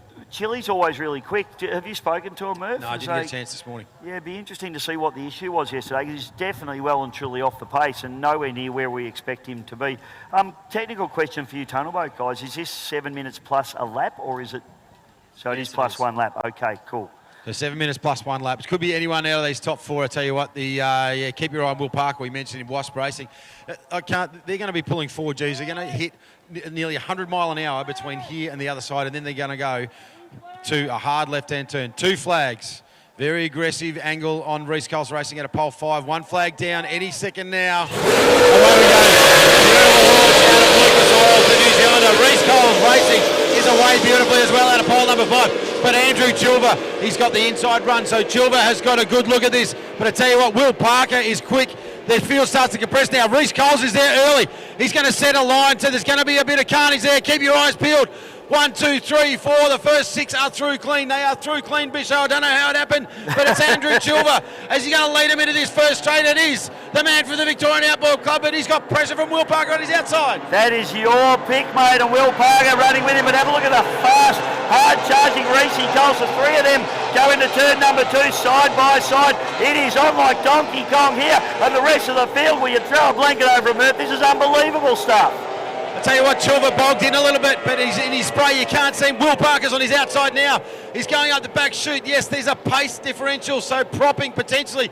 Will Parker, he's going to go into turn 3. Now he gets to set the tone. Chili's got to anticipate where he is. That's a hard drive, and he's beautiful through that turn, Chili. Nice. He's made 2 boat lengths, so Will Parker bogged in a bit. And watch Reece Coles. He's the blue boat in the spray right now. He's gone for the inside. Oh, aggressive there from Andrew Chilver, but he might have lost a bit as he hooked the boat in just a little bit. Have a look at Reece Coles. He's doing the old switchback, driving through the wash of Will Parker there. Nick Coles runs in there, then the 777 behind him. Ewan Bricker on the far outside, working very hard on that outside line, Murph. And Chili fights his way back to the 4th, but there's a battle all the way through the pack. Look at this battle. Copper Coast Marine for 4th, 5th and 6th. Caleb Frost has come a long way up in the Caleb Frost Racing machine. He's now moving into 5th spot. But the Optimax powered, the black boat the white boat with the black top, Copper Coast Marine, is moving into fourth. Austin McDonald needs to settle. He's a bit loose on entry. Can he get round the corner? He makes it through. And Ewan Bricker, the stars and stripes out the back. He's been left wanting in this one, Dave. Look at this, Reece Coles and Nick Coles on the inside battle going on. The two Coles going at it. And this is unbelievable at the head of the pack, but there's stuff going on everywhere here. Murph, I don't know where to look. It's all going to happen until they got 7 minutes plus a lap. Simon Troy now, mainline Dynalog, the white boat with the red topside. He's starting to make his way through the field, but he stands it up. He nearly goes over on the exit to the back straight there, but he's got Ewan Bricker to his outside. And those two, there is no quarter given between them. Watch him into turn number 3. Bricker, about half a boat length in front. He's going to keep him tight on the pins. He does exactly that, but Troy is around clean to his inside. These guys used to running at the front of the pack as well, Mercer. They've got plenty of traffic going on, but I tell you what, race leader now has changed, Murph. Will Parker now. Will Parker, Mark 1 Racing, has put Andrew Chilver into his wash. So didn't see it happen, but Will Parker has streeted away. He's got Andrew Chilver in second now, and third sitting in the spray as we go into turn 3 into the back straight, Dave. That is Butler Vehicles, Reece Coles. This Will Parker, he's a sensation, isn't he? Have a look at this, and he's starting to come in to some lap traffic now. So stuff's going to get real out here as well now, Murph, because these guys are going to have to start negotiating some traffic. They are now. Will Parker, we've got Michael Page standing next to me. Will Parker, he's incredible, he's exciting, but he can push too hard. We've seen him do it before. Doesn't give up right till the checkered flag. He drives a bit over the top, but I tell you what, he's good at it. There's no doubt about his ability. He just needs to hang on now. The Andrew Page means something to him, and he's in a great spot right now. But Nick Coles, Lucas Oils, the New Zealand sensation, Dave, with this battle going on for second between Reece Coles and Andrew Chilver, Nick in Lucas Oils is making a little bit of ground on that pair. He is. It's an interesting battle, isn't it? And this battle between Andrew Chilver and Reece Coles is going on as well. Two very different lines they're using there as well, guys, as they go through. And Nick's on the inside there as well, Nick Coles. Certainly is. So we're going to try and pick up the action with Andrew Chilver and Reece Coles in turn number 1 now, because Nick Coles in Lucas Oils, he's invited himself to the table. So there's 3 boats heading down the back straight right now. Nick Coles has moved to the inside. So he's trying to find clean water up the inside. But out in front of this battle pack, this is second, third, fourth that we're looking at now. And it's going to be Reece Coles first to the pins. And he's, but Chili, he will not blink. He's hyper aggressive, and he's just made another 2 or 3 boat lengths. And it's Andrew Chilver that just keeps Reece Coles at bay as they come onto the front straight. Now look at Nick Coles, Dave. He's come up the inside. He's almost found his way to the transit of Butler Vehicles. He's looking for that hole, isn't he? The problem he's going to have is when he gets there, where's he going to go? But he's definitely, as you said, mate, he's invited himself to the party, but I'm not sure where he's going to get himself through. Reece Coles knows that. He knows he's got him boxed in, and he's just running around the outside, just getting the job done nicely. I tell you what, Will Parker, he's arrived on the scene with all the ex-ski racers at the moment at the back of the field, and he's having to negotiate his way through, which he's done beautifully. He certainly is. Now, Reece Coles, he is absolutely on it. He's driving loose, and that is uncharacteristic. So this battle now into the entry of the front straightaway. Reece Coles is doing all he can to try and head Andrew Chilver, and it isn't working. Chili's in a dominant position, and he's not going to give it away, but there's lap traffic coming right now, so Chili's going to have to work through that. That's going to play a part, Dave. But Nick Coles, he's going nowhere. This is on for second, third, and fourth. Yeah, Nick Coles, he looks really threatening where he is, but I just wonder where he's going to go if he arrives. So he's doing an awesome job, especially in all that crosswash that he's running in at the moment. Not to have put the boat around is an absolute miracle in my opinion, but Nick Coles doing a great job, but I'm not sure how he's going to go here. This battle's enthralling, Murph. Right, the white boat across the line right now is your race leader. We've got a couple of boats in lap traffic. Paul Whitner Gravy, Problem Child. There's second spot, the black and yellow, boat number 34. Third, fourth, and fifth, Austin McDonald from Copper Coast Marine. Just to his inside now. Look at that. Simon Troy. Yes. Starting to move through the field. Mainline Dynalog, the 888 machine. This is the white boat with the red cockpit top. The mainline Dynalog machine in the back straight has really found some pace now as he's moving up the inside of Austin McDonald. Simon, after those issues yesterday and also in practice, is now on the hard charge, but he's definitely doing it the hard way up through the pack at the moment. And I'm looking at Paul Whitten there, mate. He's a little bit off the ball. Chilver. We've had a turn, Chilver boys. has connected with the turn, boys. So that is a penalty. boys? That is a penalty to Andrew Chilver. He did not need that. So he's going to cop a 30-second time penalty.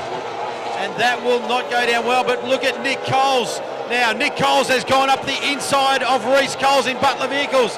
The Kiwi.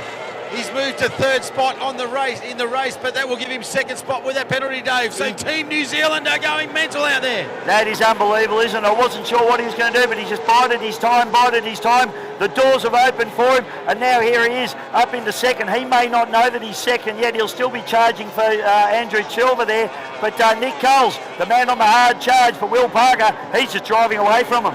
Mate, no one is going to stop Will Parker now other than mechanical difficulty. But I tell you what, these Kiwis, I can't talk about enough. Yellow flags up. So they came over here last season and they were getting smoked. They were getting lapped every race. They are now fighting for podium positions. They have won races, and right now he is second in the Andrew Page Memorial. But we've got a yellow flag flying, Dave, because the boat coming onto the straight right now.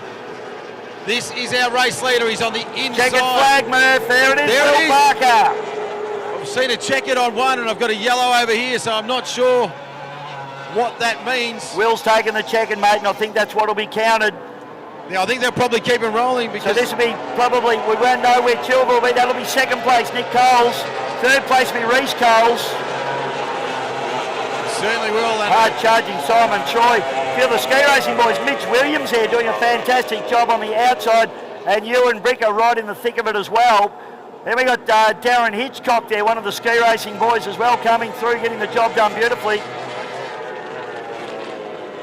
Yeah, so, sorry about that. So a bit of flag confusion up here in the tower, but everyone pushing home.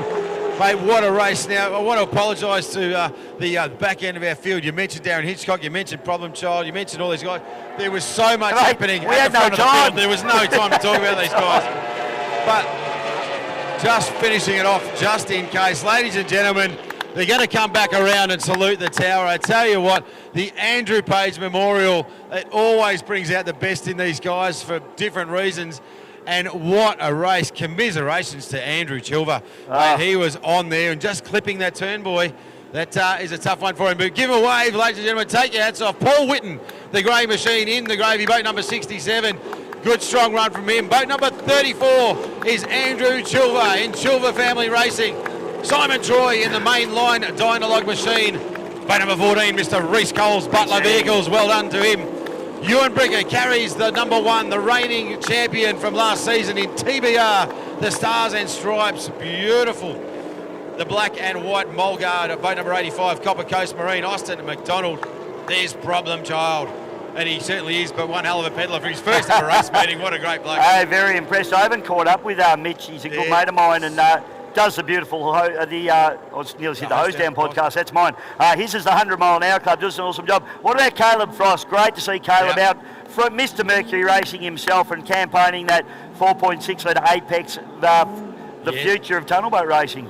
LFR Racing 777 Motorsport is home safe and sound. So well done to Greg Lambert and all his crew. You got Tiny down here, you got Corey DeVol, spin and spanners for him. So great crew. Hey, Matty Smith, I don't think I mentioned him once. He did battle boat number 65, Smith Family Racing. That is a beautiful rig. The Baba, Nick Coles, the Kiwi. That was a storming drive, wasn't it? Second spot on the outright. But put your hands together for him one more time, ladies and gentlemen. The Andrew Page Memorial winner for 2025. And a big show from boat number 102, Mark 1 Motorsport. Well done to Mr. Will Parker. Thank you, Michael. Always a pleasure to have you in the commentary box, mate. And thanks for letting me join in your party, because I don't do the AFGP. So tell you, I do like to come and watch them, though. It's pretty good, and I like listening to my mate Murph commentate them too. Mate, you should come away more often. It's been great. You guys are doing an awesome job, and that was the best race I've watched for a long while. To be up here in the Crow's Nest and see it was awesome. And I've got a tear in my eye over all that again. So it's great to see some different winners or place getters join Will on the podium. Certainly is, mate. So they will be chiselling his name. He would be a very proud man to put his name on that trophy, the Andrew Page Memorial, in honour of a younger man that was lost way too soon, that brought a lot to the sport and is well respected by many. We've got to get Pagey back there because he's also the pit marshal. So if he's not over there, no one's going to get back to work. No one's going to remember how to put a bloody boat on a trailer. Hey, Bishay, that was exciting, mate. Oh, man, that was cool. Thank you for being a part of it. And cool. Apologies to everybody through the field. There was just too much going on. Oh, I know. I was thinking about it. I was watching Hitch and Yeah. and Mitch and you're going Yeah, around. I'm like, Smithy doing sorry, battle. boys, I can't talk about you now. There's too much going on at the front of the Paul pack. Whitten did a great job Yeah. doing battle with Matt Smith. But anyway, hey, Yep. mate, that was super exciting there. We're going to come back a little bit later on for the final round of the AFPGP. This is the final round of the final leg of the series. And the championship will come down to it based on that points finish. It's exactly what, when you write the script, that's the way you want it to be. So make sure that you're here later on this afternoon when we unleash all 13 of these lunatics and they get out on this beautiful, beautiful waterway. You know, the other thing that's great is that all the boats started and all the boats Everyone, finished. 100% finish rate. So That's awesome. 100% finish rate, which is a credit to all the drivers, isn't it? Because that was tough conditions, Oh, man. Like, unbelievable. better them than me. Turn one, it's not ideal. If you're going on a 4-lane freeway on the way home, I'll try and turn left at 160 kilometres an hour. See how that works out for you. I've got to give a shout out to the AFPGP series sponsors, of course. Our major event partner here this weekend is Four Tree Lawyers. Without their support, we would not be anywhere, which is a whole lot of people with boats and nothing to do. Project Roofing, thank you for what you do. 321 Ignition Media, and of course the crew from Mercury Racing. Did I mention Project Roofing? I think I did. I've given them 2 plugs anyway. Unfortunately, Paul Sain's not here with us this weekend. The old Trim King, he's an excitement machine. Yeah. But I don't know, he's probably getting his hair and makeup done because he's a good-looking rooster. Getting Thank the you, Dave nails Bishop. done. I'll hand you back to your good mate Vaughan, and good luck with the rest of the day. And we'll see you back here a little bit later on, mate. But thanks for. Hope you enjoyed that there on the bank. The AFPGP. Get on their Facebook page. Give them a like. It's a pretty exciting a series, and it will be decided, and the Australian Championships will be crowned later on today.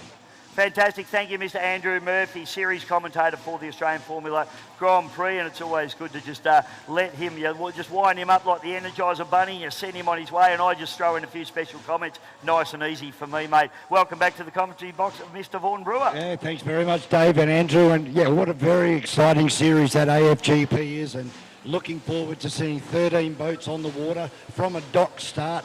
If you haven't seen a dock start before, you're in for a treat, and maybe a bath if you're close enough. That's right. It's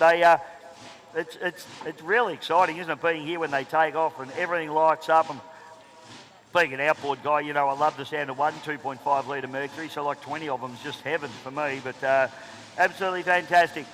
So the boats that we should have out next will be our Oz Light hydroplanes. Now, I've spoken to Brad Hollands this morning, mate, and Brad's fine, the boat's fine, and they're going racing today. Oh, how awesome is that? Yep. Now, of course, for people that weren't with us yesterday, that boat went upside down there in turn number 1. It was looking very dicey all day, you'd have to say. It's a very lightweight boat. It's out of America. That was the Jones-built boat? Yeah, mate, and it was what I'd call your classic hydroplane blowover. The one you see on all the videos on YouTube, that's exactly what Brad did. He said it was quite a violent hit. They have damaged the exhaust system on the boat. Unfortunately, we haven't spoken about this either, but the Norris family have had damage to the bottom of their boat, and unfortunately, Froggy Norris, the team owner there, and Jetta Norris, the driver, won't be competing today in the Times of Tough machine. That boat's too damaged to get back on the water. But they do have an exhaust system on their boat that they're going to lend to Brad Holland. So hopefully Awesome. it fits. That's really good. And if it does fit, they'll get that boat out there and get it running. Just caught up with Andrew Donoghue over in the pits there, having a chat to him about what we consider a remarkable turnaround for that boat. There has been a lot of work done on the engine side of things with camshafts and fuel systems, and Andrew's really starting to reap the benefits of that. Still a lot more in the tank for Predator. It is a heavy boat compared to the other ones, so he's got to find a little bit extra power, but he's very happy with the boat, and so are we. It's a great improvement for Predator and Andrew Donoghue. I'll tell you what, that's a great category to get involved in. It's a stock category, so it doesn't cost you a lot of money. The boats are very reliable. We don't see too many 1.6 litre hydroplanes getting towed in ever. And Andrew has got that boat for sale because he's actually bought himself a tunnel boat. He's going to go racing with these boys. And so that boat is actually for sale, and that'd be a great boat for a young fella to try and get into.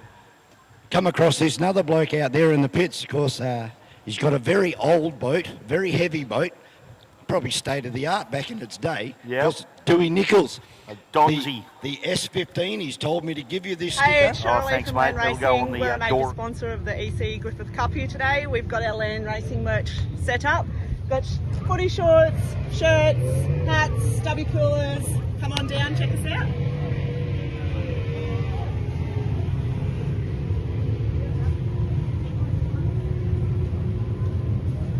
Of course, on GP Hydro live stream, If you can't, or if your relatives or friends can't be here today, get them on to the GP Hydro Live Facebook page. There's a link there, and they can join in the action here at Lake Moala. G'day, it's Ben from GP 101. Just finished up the Griffith Cup. Looks like we've got second place, so we're really stoked with that. Our aim was to make the final, and to get second is just, amazing. So really like to thank our crew, everyone that works on the boat, all the other competitors, all the volunteers, the club. It's such a big event and a lot goes into it, and we really appreciate everything everyone's done for us, so cheers. What's the saying? Beautiful one day, perfect the next. Perfect Isn't that the next, what yep. those Queenslanders say? That's not entirely true about Queensland, but it is about Yarrawonga.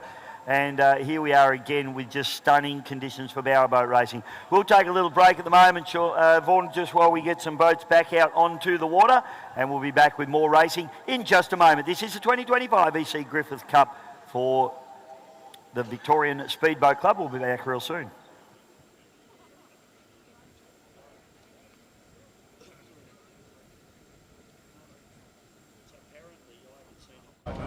This morning we're catching up with the driver of the Leighton family-owned Lay It On, a brand new package and a brand new boat into the 2025 Battery World National Drivers' Championship. The driver is Tate Ramsey, and Tate, things looking good so far, but as we know, motorsport is a cruel sport, but you're looking very fast and the boat looks very settled on the water. Yeah, thanks, Vaughan. Yeah, no, we're pretty pleased with where we're at the moment.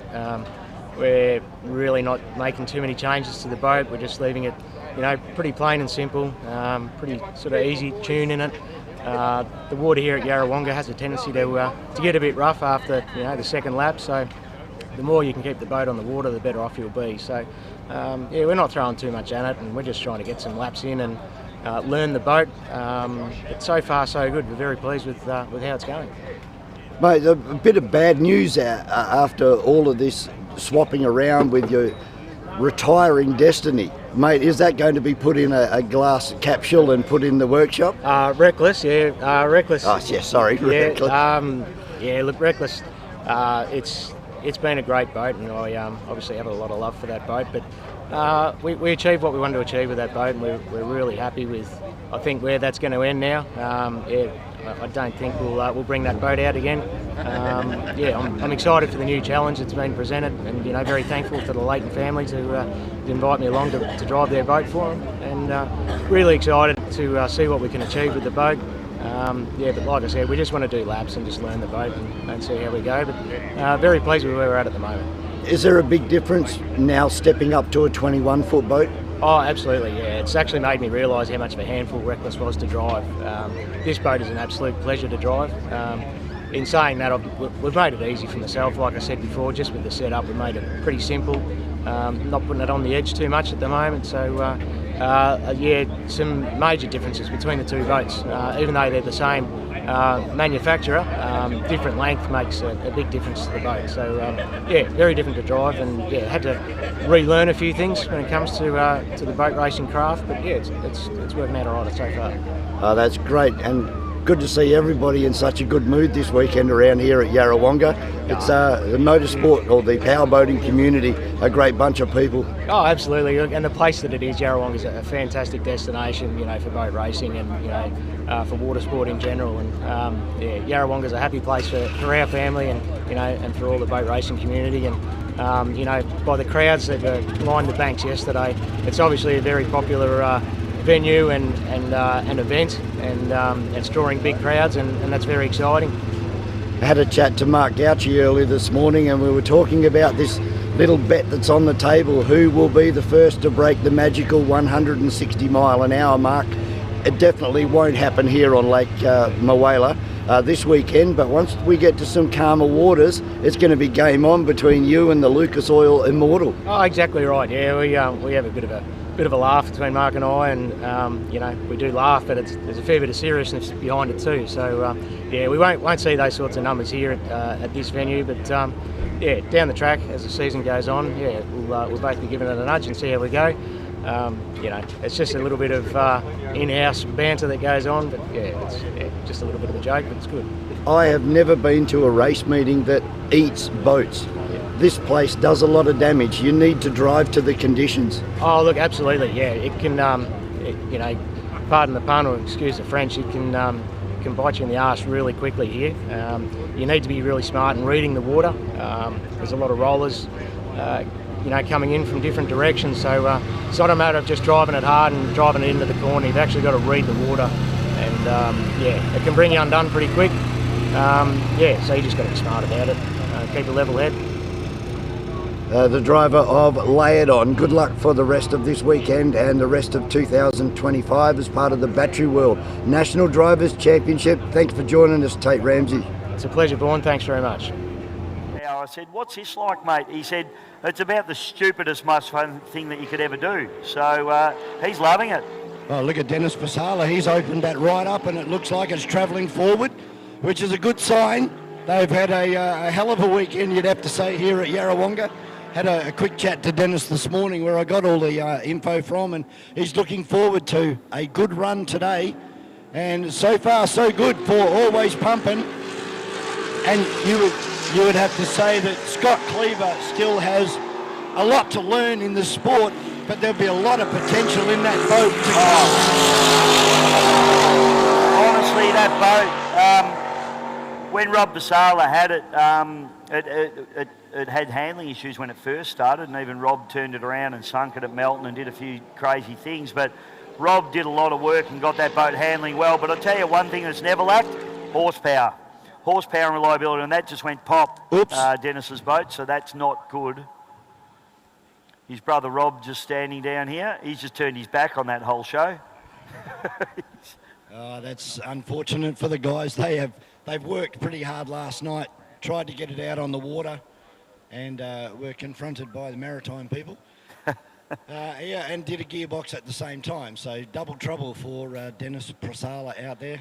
Well, that sounded like a pop from the engine to me. Yeah. Not that it's very hard to tell from the commentary box, obviously, but it has definitely stopped and stopped quite quickly, so that's never a great sign. Hopefully it's just some sort of little electrical connector falling off or something like that, mate. Yeah. But, yeah, let's hope it hasn't got a bilge full of Carrillo rods, because that's never what we want to see.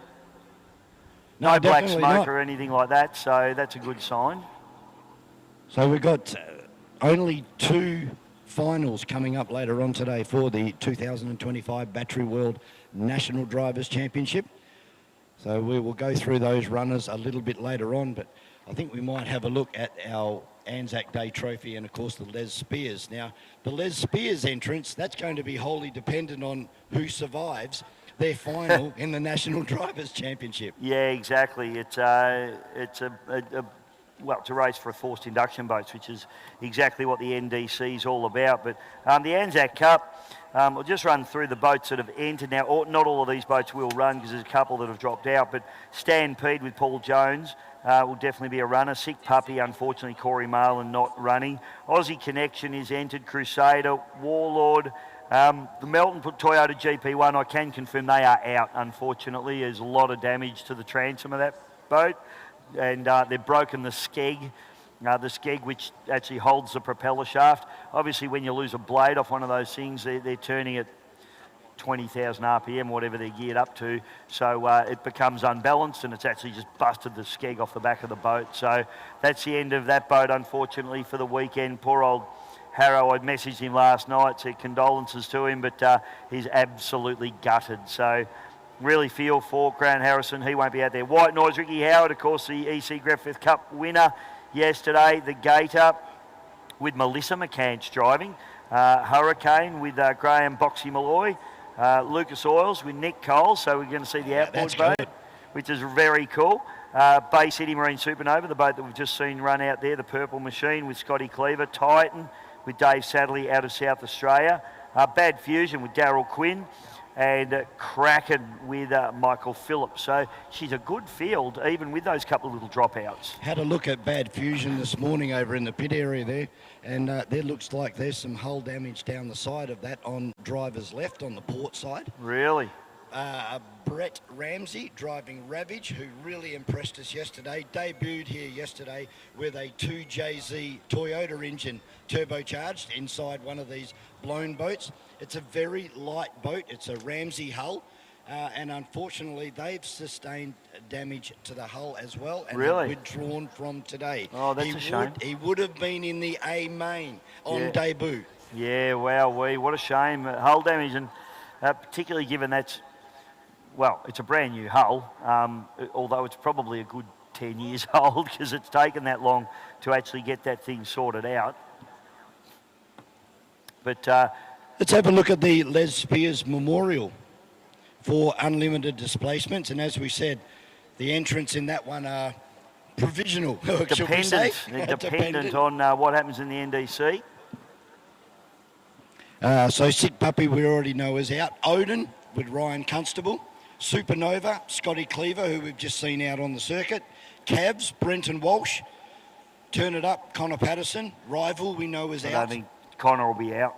Yes, Lay It On, Tate Ramsey. Unfinished Business, Chris Pugsley. Yeah, that'll be out. Ravage is out. Titan out of South Australia for Dave Satterley. Bad Karma, Rattler, Les Tomata. Immortal with Mark Gauci. Destiny, Blake Ramsey. Kraken, Michael Phillips. And Bad Fusion, Steve Rumble in Cut Cat. And a guy that really was on the pace yesterday, young Alex Shepherdley in Transonic. Gave Alex a little pep talk this morning. He is raring to go. And there's my man, Dennis Pasala. And what have we done, Dennis? Is it bad? He's not listening to me. I wouldn't listen to me either.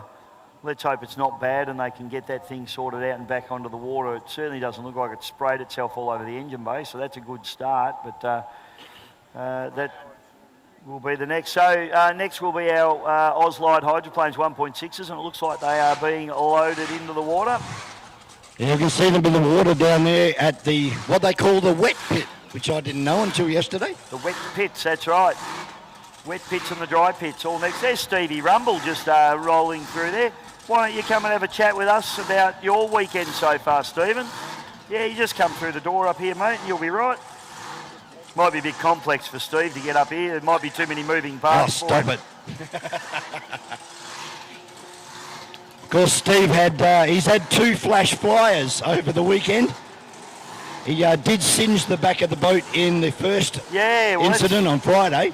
That's what I wanted to have a chat with him about, actually. But we do have 1.6s hitting the water, so Stevie, you want to hang up here for a 1.6 race with us? You got time?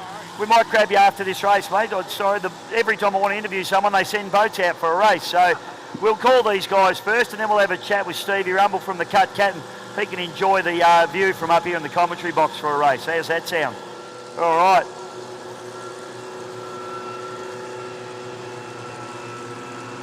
All right, so we got Graham Boxy Malloy there in the Little Hurricane. Is that like a twister? No twister out there, unfortunately. No. So a boat that looks very similar is Oscar Stevenson in Biohazard. And we've got the Harrison 100 out there for Melton Toyota. Now, I wonder whether Harrow has said, sorry, Corey, I'm out for the weekend. Can I have my boat back? Quite possible. Now, I got told yesterday afternoon, and Oscar's absolutely bleeding, but Corey didn't end up jumping in the boat yesterday afternoon. That was actually Harrow, even though we were told that it was Corey driving it. So we thought Corey had gone to the top pretty quickly. It was actually Harrow. So, and I'd say Harrow's probably going to drive it today as well because, well, why wouldn't you? His big boat's broken. He's still having more fun in that 1.6 than he's ever had in a GP hydroplane. Definitely. So out there, Graham Boxy Malloy from the Gold Coast Powerboat Club. Oscar Stevenson in the yellow Biohazard, and he looks like he's going to start on pole. Over there is either Harrison or Malloy, or Marland. Going down the outside is Andrew Donoghue in Predator, and then Dewey Nichols, the current Victorian champion. And boy, does he let me know about it this morning. He definitely let you know about it, but great effort there, running in the old open cockpit Donzi hydroplane. So let's have a look at them as they come past, folks. The start boat about to pick them up, Barney Patterson and Brendan Walsh doing a fantastic job in the start boat, the Barn Dog. So we've got Oscar Stevenson, we've got Grant Harrison, Andrew Donahue, Graham Malloy and Dewey Nichols. You'll be able to give him a round of applause as he comes fast. He's blowing kisses. Blowing kisses already. This is what he did yesterday on the warm-up. It must be part of Dewey's warm-up procedure. Not only waiting for all of the temperatures and pressures to come up. Still, we may have lost a couple of boats, but still a good field of 1.6 litre Oz lights. Yeah, shame we're not seeing Bradley Hollins out there because he is an excitement machine. He proved that yesterday. Maybe just a little too much excitement from him, unfortunately. Now, for those people on the shoreline here at Yarrawonga, I have been handed a set of car keys. It's actually, what do they call those? A fob? A fob, yep. It's a fob, silver and black, so please check your pockets. If you are looking for a black fob, I have it up here in the commentary box. Okay, start boat picking him up now. Barney Patterson, Brendan Walsh, Brenton's father, Brendan, that gets confusing, let me assure you. As the flag is still up, thought he might have dropped, he's got to wait for a nice line-up. Dewey Nichols just joining the party here. Okay, now he's looking for that nice line-up. Oscar Stevenson's pushing up. Rest of them need to push up with him. Starter's still not happy. I'm not sure they have been letting these guys. They're going to let them go down the front, I'm guessing, mate, because they've brought them a long way down. So they're all bunched up nicely. But great work from Barney Patterson in Barnyard Dog 2. And thank you to all of our volunteers here this weekend that are giving up their weekend so that we can go racing here at Lake Mawela. Now they start to swing out wide as they come down towards the pit area and the shoreline. Watch for the big run from the boats on the outside. So we got Stevenson on pole, Donahue, Nichols, and is that Malloy and Harrison. White flag about to drop here for the Oz Lights, the 1.6 litre powered hydroplanes, and away we go.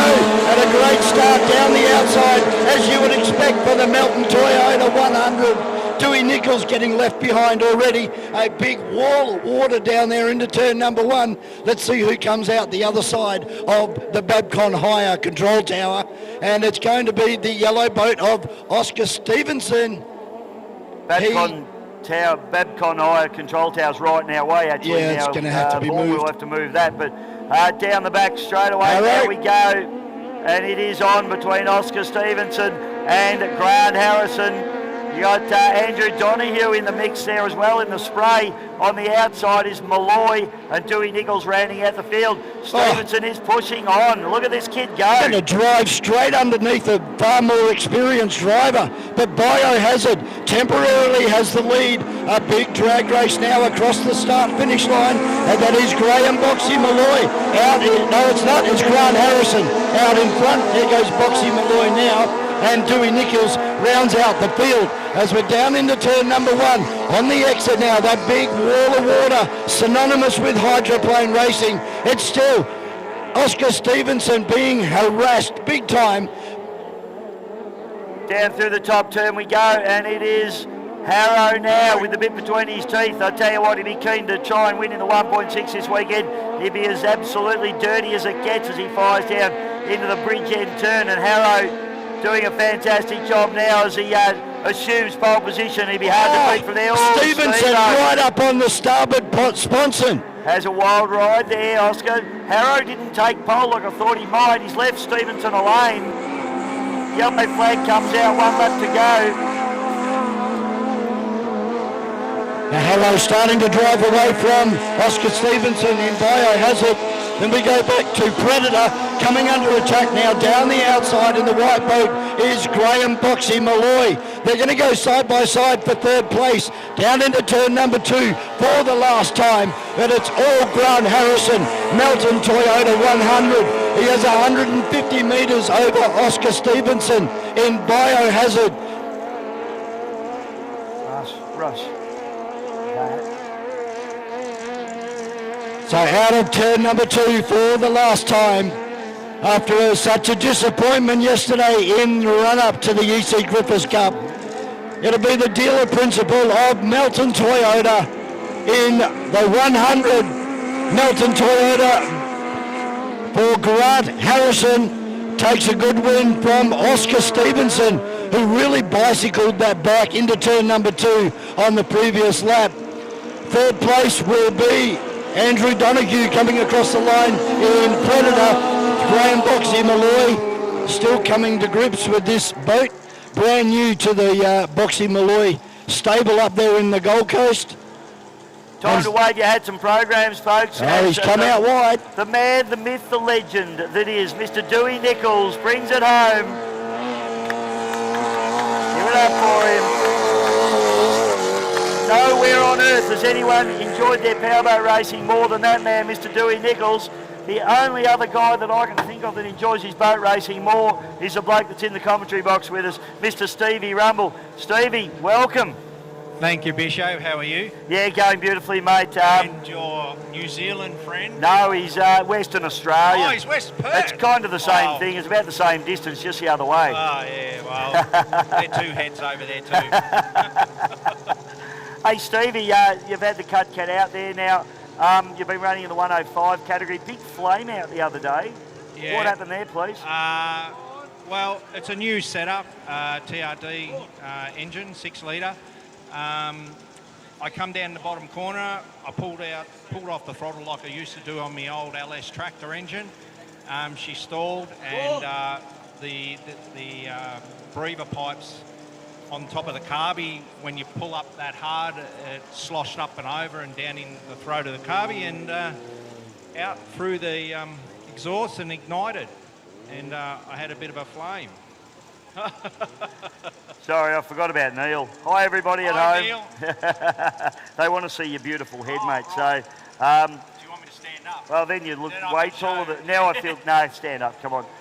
There's Dewey Nichols, mate, as he goes through as well. Hey, We just Dewey. give him a The big round of main man, applause he really as he goes deserves through. a better boat than that to drive. He's a top bloke. We need to put a consortium together and buy Predator for him, but I'll talk to you No, about I it. totally agree. I'll put some money into that. There you go. All right. Mate, the boat's been going good. Probably looks like it had... It's all right, I've got a microphone here. You don't need to do that for me.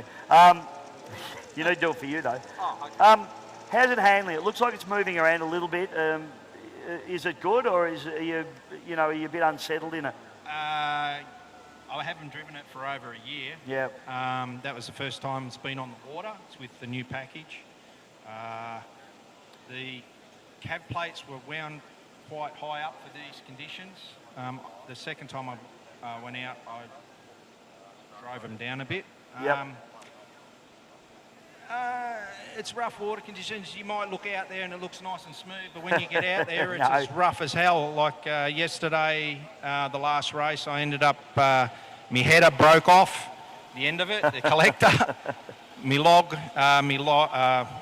that tore itself out, and my catch can ended up on the bottom of the boat. So it was a... goes to show, doesn't it? I mean, these concrete walls, I've ski raced here a lot, mate, and you get that real peaky sort of water conditions where the wave will come in, it'll hit the wall, and it'll go back, and it'll meet the next wave and do this. And it's really hard to read and inconsistent. Yeah, it's very hard. You can't read it.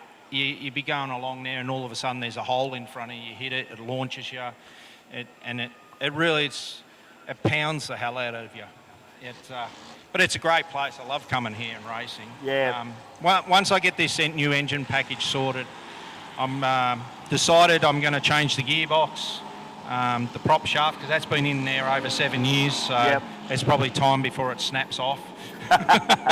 Well, Stevie, we've got more boats coming out, mate, but hey, the boat looked good out there.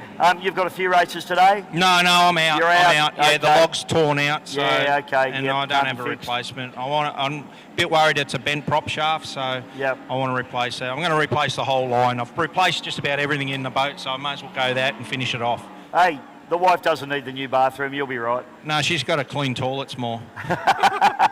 Thanks, Stevie. All Good right. job, mate. Great to watch you yesterday. Great to have you about, mate. Yeah, I'm glad to be back, Bisho. Thanks very much. Thanks, buddy. Stevie Bye. Rumble, the driver of the Cat. And I'll tell you what, you'll never see more cat emojis than this guy on No, social media. definitely not. They are all over the place. Must have RSI in his right thumb, I reckon, from all the bloody Now- cat emojis. Bisho, I've got a news Yeah, mate. update for us. The Melton Toyota 100 in the Oz Lights that just took out that race. Corey Marlin behind the wheel. It was it? Okay. There you go. And, well, Oscar was saying, well, everybody thought Corey beat me. He's never driven one before. That was this morning. Now he has. Yeah. So we got the first of our 105 mile an hour events out on the circuit. And I can see Point Blank Reloaded out there, Shane Northey. We should have Ranger out there. Buddha. Now, I got in trouble this morning as well while I walk into the pits and I get told all the things I said wrong the day before. Oh, I get that as well, regularly.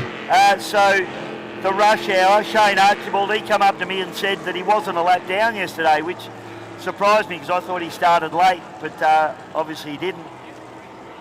But the boat went really well. He did definitely miss a start because he was way back in the field and then he started working his way back up through. So that was a good effort then to get back to where he did. It was, yeah.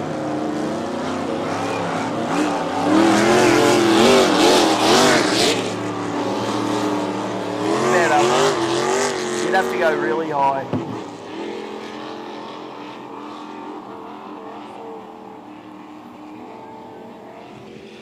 So our 105 mile an hour category. It's got to go backwards.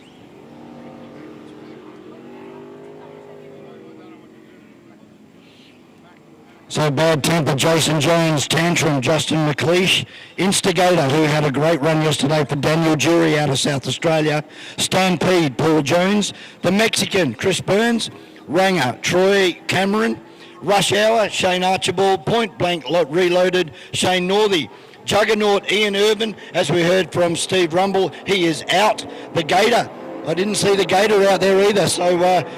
Melissa and McCanch not there, and Buddha, Tony Willis. We've seen some great racing, haven't we, from these guys as a flag. Johnson, Daniel Jury, I spoke to him this morning, very happy with how his boat's running, and I said, well, you should be, it looks fantastic on the water. He's got that pole position. Probably the quickest boat has been the Buddha machine of Tony Willis, but he's run round the outside there. Point Blank Reloaded as well on the inside, and Rush Hour on the far inside. So a little sloppy water here, boys. They're going to hit some bumps there, but they all get through. Oh, yeah. Oh, there you go. On the outside, Buddha took a little bit of and again. couple of hits there. It didn't look quite messy from when they took off out of the ramp area there. Jury's just gone through and cleaned him up, hasn't he? Yeah, he had a great run through there, but Tony Willis wore the worst of that water down there in turn number one. Now he gets the boat back on the plane, shoots across the top of Lake Mawala like a bullet. And watch Buddha in the orange boat. Has he got anything to take it up to Daniel Jury? Now don't forget, folks, this is 105 miles an hour. They are not allowed to exceed that. If they do, they don't just lose a place, they're disqualified from the race. So Buddha really starting to close up now on Daniel Jury. On the outside. Point Blank Reloaded on the inside, but it's all Daniel Jury at the moment as they fire up into the top turn. Tony Willis, he's managed to get down in onto pole position, but he hasn't got enough on Daniel Jury to get the job done here at the moment. Well, Buddha really suffering as far as the wake. Just being in the wrong spot at the right time down there in turn number one. Definitely turn number one looks a lot more difficult than turn two. Yeah, it does, definitely. It seems to just be more of a wide sweeper, doesn't it? Yellow flag out now. Willis is making ground on Jury here, but I'm not sure he's going to have enough time to get it done.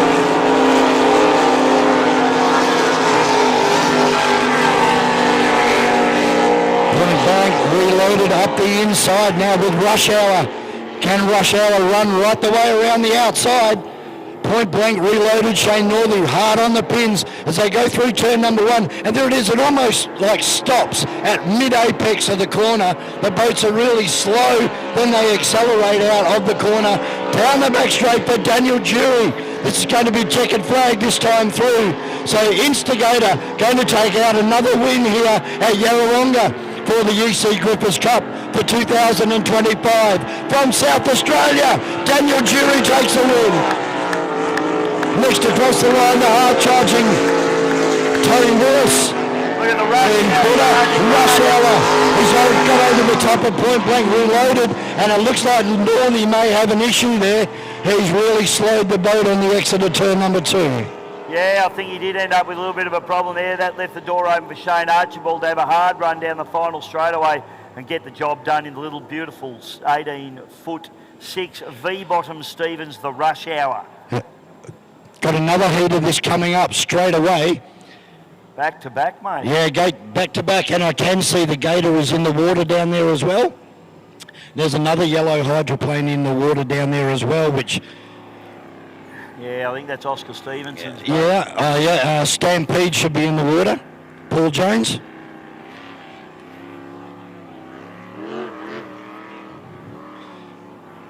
That 105 category brought to us by Sundancer Homes, Vaughan. So big shout out to the team at Sundancer Homes. All of the merchandise this year for the 2025 Battery World National Drivers Championship. Go down and see the guys down there at Savage Force Merchandise. They've got a full array, everything from stubby holders, bar mats, some really nice hoodies and t-shirts.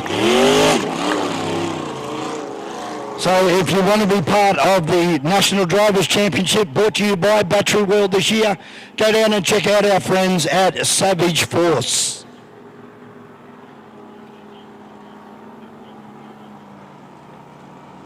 Okay, Shane Archibald there in the Rush Hour. Give him a round of applause, ladies and gentlemen. Wave your hats and programs. Good drive from him.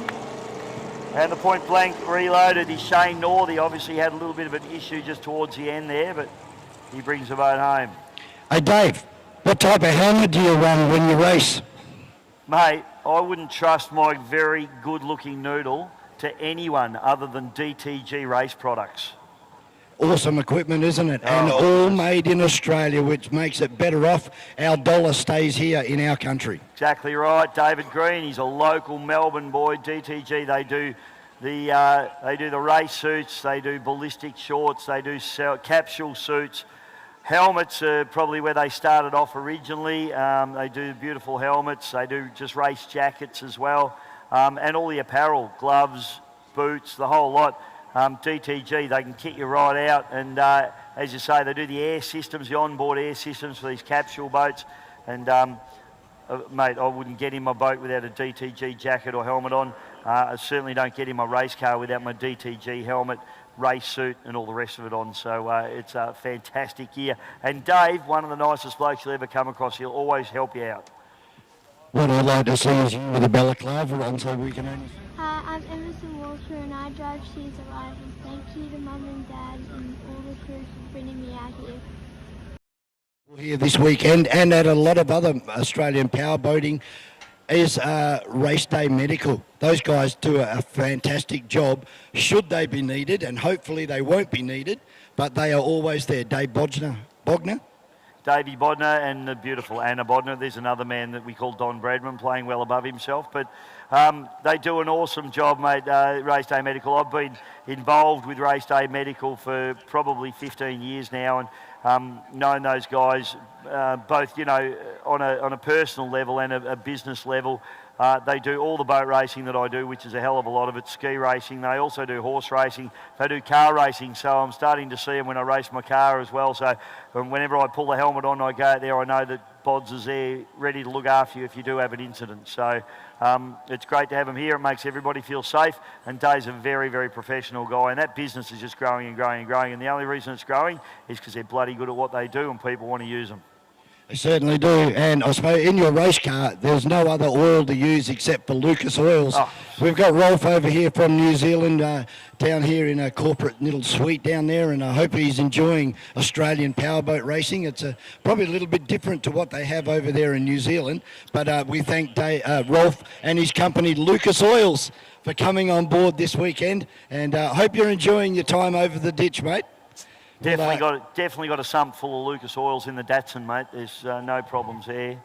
At 7,000 RPM, you're just waiting for that old engine to throw itself to bits, and the Lucas Oils keeps it together. Awesome stuff. It's a company that was developed in NASCAR country in Charlotte, North Carolina, back in 1989.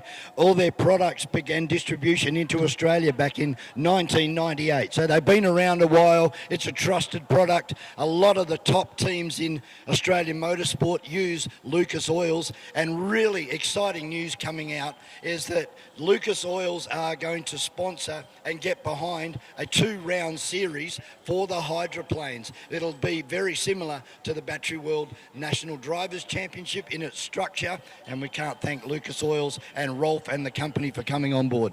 Fantastic, mate, and great company, great people. He's actually on his way up, Dave, so we're going to have a chat to the man behind Lucas Oils in Australia and New Zealand. Just open up the hatch.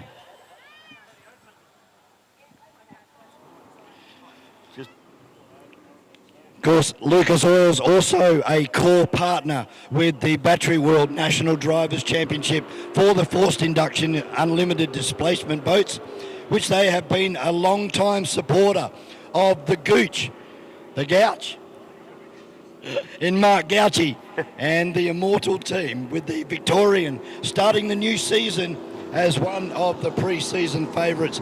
He's with us right now. Rolf from Lucas Oils. I'll hand you over to Dave Bishop. G'day, Rolf. We just got some 6-litre hydroplanes getting past us now. They'd both have a sump full of Lucas Oils, I'd imagine. But have you been enjoying your time here in Australia and at the E.C Griffith Cup for 2025, mate? Yeah, well, it's obviously first time I've been here, so yeah, it's been amazing. Like, everybody's been really good. We've been so well looked after since we've been here. Have you ever been to a lake where you can't see the bottom? We've actually got a couple of those. Have you really? I've never seen one in New Zealand. That Lake Taupo blows my mind every time. Mate, great products, Lucas Oils, you're on board. Boat racing's kind of a thing for Lucas Oils, isn't it? Yeah, well, it is for us especially. We really enjoy, I really enjoy the whole sort of anything that runs methanol, right? That's probably the easiest way to put it. Yeah. I mean, you've got a fantastic hydroplane racing series over in New Zealand, and those boys absolutely go hard at it. We've probably got more here in Australia, but you've definitely got more that actually come out every weekend and race, and they're hard and fast, aren't they? Yeah, they are hard and fast, and it's good close racing all the way through the whole lot. And probably right now, I'd just like to say thanks to Denise Priest and all the team and everybody back in New Zealand. We probably wouldn't be sponsoring all of this if it wasn't for them. Yep. So, big shout out to Denise and her team and everybody else back home. Fantastic, mate. Well, we need to get the Kiwis and the Aussies together. I told you that was your job yesterday. So when you get home, the minute you get off that plane, son, that's where you need to start doing your job. Yeah, well, I guess there'll be some discussions when we get back. Tell them we reckon they're slow. That'll get them over here. Yeah, but we're probably saying that you guys are scared. So yeah, quite possible. Hey, it'd be nice to ship the boats both ways, wouldn't it? Get some Aussie boats over there and get some Kiwi boats over here. Yeah, well, I mean, obviously there's a cost factor in that, and getting back. It's a hell of an expensive piece of water to get backwards and across. But if we can get a few boats going backwards and forwards, we can probably get some deals and some guys to support us and some freight companies and stuff. So, well, mate, without guys like you, we can't do it, mate. We hope you're enjoying your time in Australia. There's plenty more left to come. We've got a boat race about to start. So, thanks, Rolf, from Lucas Oils. Thanks, mate. Cheers, Lucas Oils. Thanks, if you haven't got them in your sump, you're not fair income. Let's go. We're white flag up, VB, and the white flag drops, and I don't know what's going on. We got Stampede and Melissa McCanch. Yeah, but what's happening? We got flag goes back up, so they dropped the flag. Now the flag's going back up. So Melissa has to catch back up here. Rolf will catch up for a few sherbets tonight at the Moalis. We've killed him. The Aussies have killed him, mate. He's going to bed 8 o'clock tonight. He'll be done. He'll be there. He'll be there. Do you know a Kiwi that's ever gone to bed before an Aussie? Hey, next time I'm over there, I'm looking you up, Rolf. I reckon it'll be a good time. Oh, yeah. Okay, so start boat entering the circuit proper, down onto the main straight. Only 2 boats, Paul Jones in Stampede, Melissa McCanch in 105 category, driving the Gator. Basically, and down, away we go. Basically a 105 hydroplane race, this one.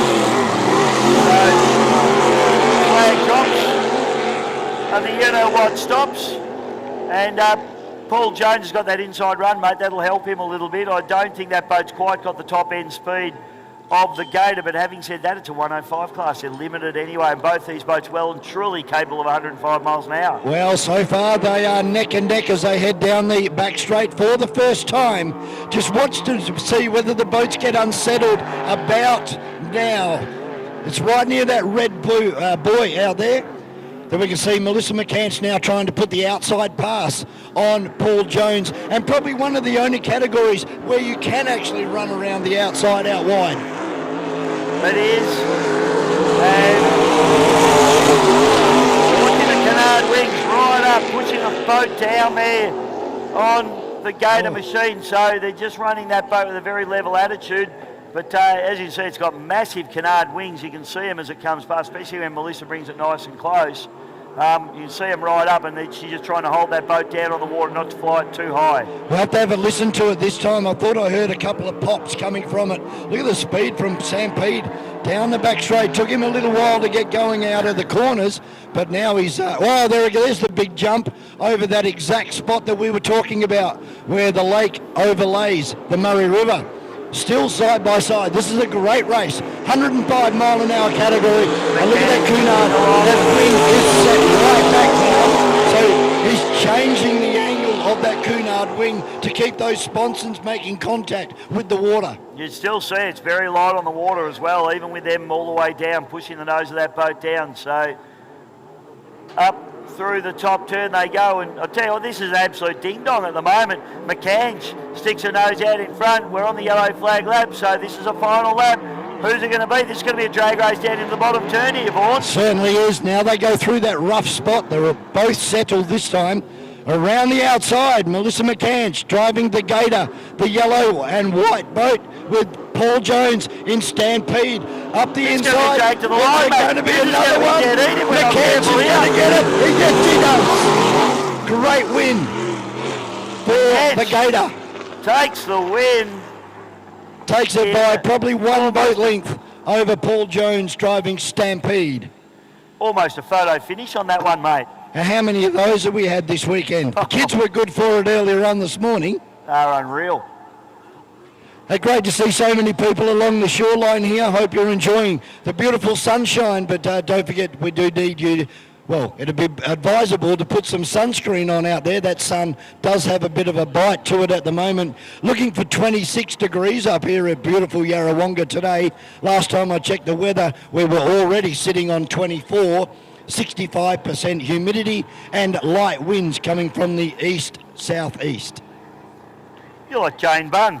Do you get Jane Bunn in WA? No, we don't. That's She's a new our name. weather girl.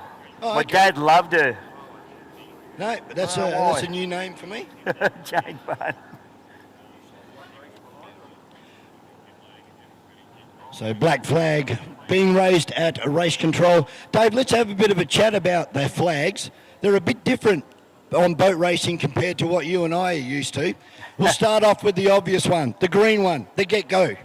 Yeah, well, that's pretty standard fare, isn't it? The green flag means the course is open and we are racing. So it's pretty standard even across most motorsport regimes, I'd have to say.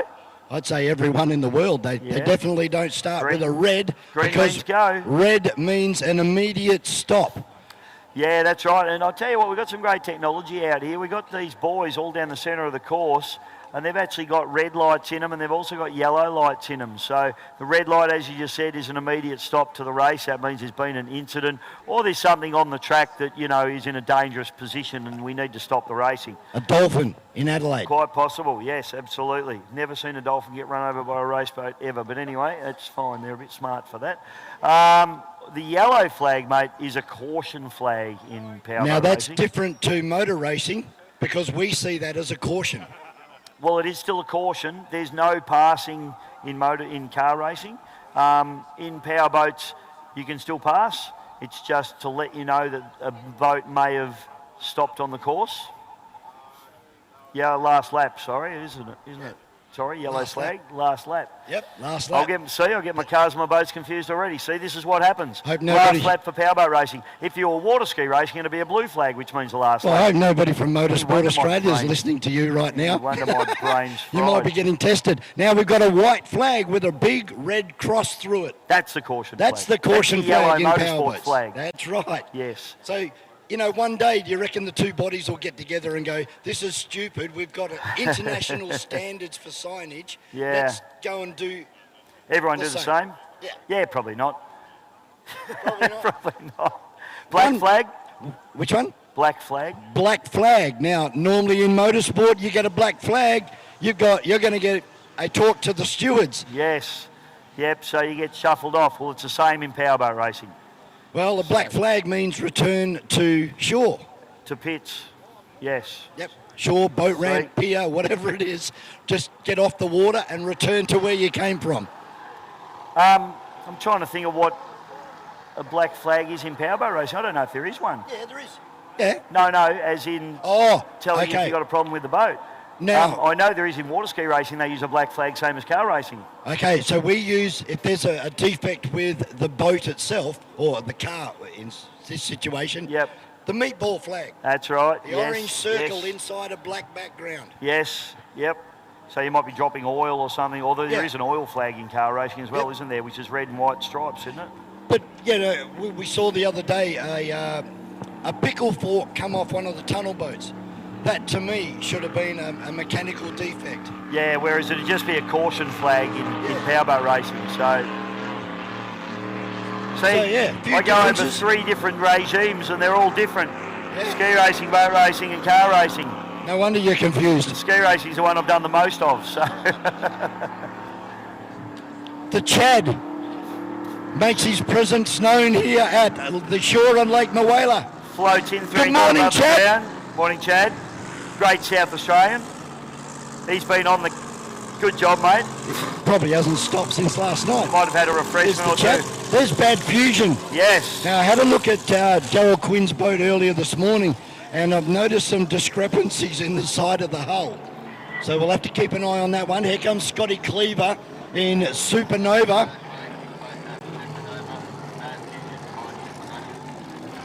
Supernova, Bad Fusion, Titan and Kraken in this one, mate.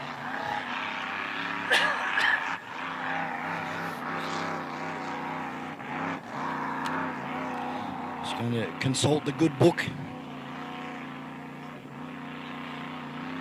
Okay. All right, so this is officially the first round of finals for 2025.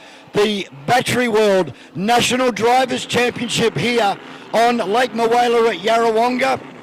Round 1, C Main final. Dave Bishop, you got the entrance. That's Just getting him cracking. up now for you, mate. We've seen Bad Fusion, Supernova and Kraken. They're already on the water. We're waiting for one more. Okay, here we go. So it'll be Supernova, Scotty Cleaver, Bad Fusion, Daryl Quinn, Titan, Dave Satterley, and Kraken, Michael Phillips. Was to be always pumping Dennis Pasala, but looks like that problem he had this morning has seen him not starting. Just got a message. Pasala is out. The gearbox has let go again. Again, not ideal. So not a very nice way to start 2025 Battery World National Drivers' Championship for Always Pumping. Sounds an expensive way to start it, that's for sure. Oh, definitely. It's so many people, as we've seen with this series in its inaugural year, last year, 2024, the drama just unfolds at every race meeting and it's continual. It doesn't go away, does it, Dave? It just continues. Stories that started on Friday, they're still continuing on the Sunday. It's just drama after drama, but it does make for very exciting racing. And of course, jump on board the Battery World National Drivers' Championship Facebook page. Check out all of the information and stay right up to date with what is becoming what is Australia's premier blown or forced induction series. All right, here we go for Battery World, Vaughan Brewer. This has been A big kick-off to this championship, and it's going to be a long and tough championship. We've already seen plenty of broken gear, plenty of broken hearts as well, mate. And these boys heading out onto the course now. Supernova, Bad Fusion, Titan and Crankin. So this is for big points towards the championship, and I tell you what, if you've survived this long to be in a final at this point in time, you've done very, very well this weekend. Definitely, it's been a game of attrition out there, and you've got to say that the Lake has won in most occasions. The Lake never loses, mate. No. 4 boats on the water behind Barney Patterson driving the Barnyard Dog. Our starter for this year. White flag in the air. We are about to get going. The B main for the 2025 Battery World National Drivers Championship is away, and Bad Fusion is going to be the first down to turn 1 out of pole 2. Here comes Dave Sadley around the outside, and you can't dismiss Scotty Cleaver in the purple boat, hard up against the pins. They apply the throttle. Who's got Mumbo? It's Darryl Quinn.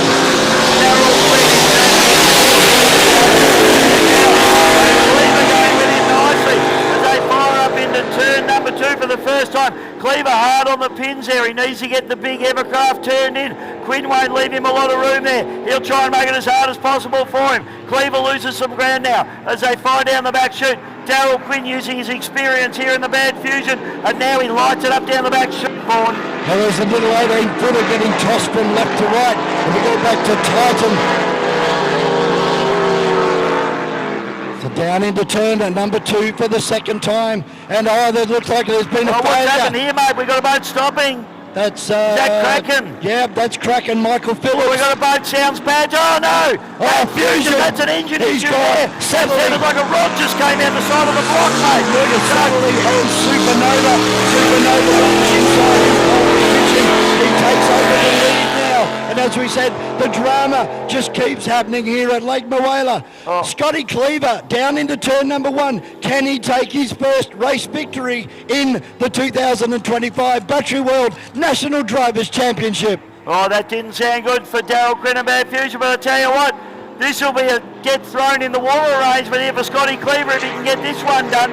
I think we'll see yellow flag this time around as they're getting prepared with it. But Scotty Cleaver in the Supernova, will he win his first race in a National Drivers Championship for Battery World? It's looking like it at the moment. Sadly struggling to make the ground up, and Cleaver sets off on his last lap.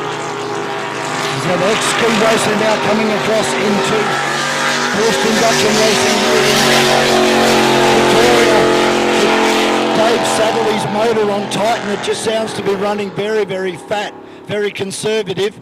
Maybe thought he was going to have an easy run in this one, but there are no easy runs in the Battery World National Drivers Championship. And down the back straight for the last time, driving Supernova, the ex-Rob Pasala boat, doing a fine job. Driving away now from David Sadley in Titan is Scotty Cleaver. He's going to take this one out, Bichot. Scotty Cleaver down in the bridge end turn for the final time. This is going to be his first race win, ladies and gentlemen. Stand up and wave your hats and programs. There's the big twin turbo. The Supernova comes through for a win in the C main final of the Battery World National Drivers Championship for 2025. Dave Sadley in the second place in Titan, and the rest of the field have failed to proceed. Wowee! So, Scotty Cleaver needs to be thrown in the water. He's a big bastard too. I'm going to have to get you to do that, Ricky. That was only the B main, Dave. We've still got the A main coming our way very shortly. But in the meantime, a very happy man. Look at the grin on his face. We're talking about the 2-time consecutive winner of the E.C Griffith Cup, Ricky Howard, mate. Congratulations. Ricky. Yeah, thanks, mate. Come over here, mate. The fans want to see you on the camera, brother. There you go. See me on the camera. Yeah, they do. You're a good-looking rooster. Big sunglasses and big hats. Yeah, we couldn't be happier. Huge week last week. It all went pear-shaped. Pretty much the Taree. Chris Whalen, James Tate, Peter Tate, Grant and Karen Healy put a massive week in to put an engine apart, find parts, machine, get it back together. Didn't get here till Friday afternoon. We chased tune. We're still chasing tune, really. And the thing didn't skip a beat all weekend, and we had a plan, make the final. The heat was irrelevant. We just had to make the final. didn't want pole one really, and we got it. And it's a big race. Yep. For big boats, experienced drivers. Yep. Best of the best. Yep. We don't give an inch. There's Scotty Cleaver, mate. We don't get an inch. Troy, he's one of the best in the business. Yep. You don't just drive into a corner 170 mile an hour beside anyone. Yep. To be able to run in there with Troy with full faith that we're going to be safe around the corner, and that is just a respect thing. And yep. Me and Troy went in pretty hard, and then we had to go in hard. It was a big race, and it's always going to be a big corner. And unfortunately, got away from Troy in the corner, and we drove away with it from there. But yeah, unbelievable. Watching the footy, Ricky, the footage, Ricky. It looked like you obviously got very close. You left that lane for him. Obviously, he came in maybe a touch hot, or you just couldn't get it turned in as hard as you get the white noise turned in. But it looked like. Did you actually glance each other? Was it that tight, or did you not touch? No, it was close, but we didn't hit. There's no marks. I never felt anything. So no, we didn't hit. But yeah, she was close. So I turned out. I thought he copped a bit of a hop. I saw it in my vision outside, so I actually turned out a little bit to get away from him. That's the rest is history sort of thing. But he had, look, the footage shows he's got a lane inside him, so there was the room there. The thing is the angle coming in, where you put the boat, how early you put the boat in that angle. And really, like Troy's a great driver, we all know that. Yep. I've got about 40 years experience on him in hydroplanes, and I used every bit of it. And that's where the big races and big calls and big moves, But unfortunately, Grant Harrow threw a blade again. Yeah. But imagine throwing Grant into that mix too. It would have been awesome. Yeah, I know. I think we're all disappointed he wasn't there, mate. But I said to a lot of people that talking about it that. You've got a very good cornering ability in that boat. I mean, it obviously turns in really well, and you were always going to use that to your advantage into turn number one. Oh, look, I think, when you're outside pole and you've got to hold your lanes, and you've got to be quick enough to be there to dominate that lane.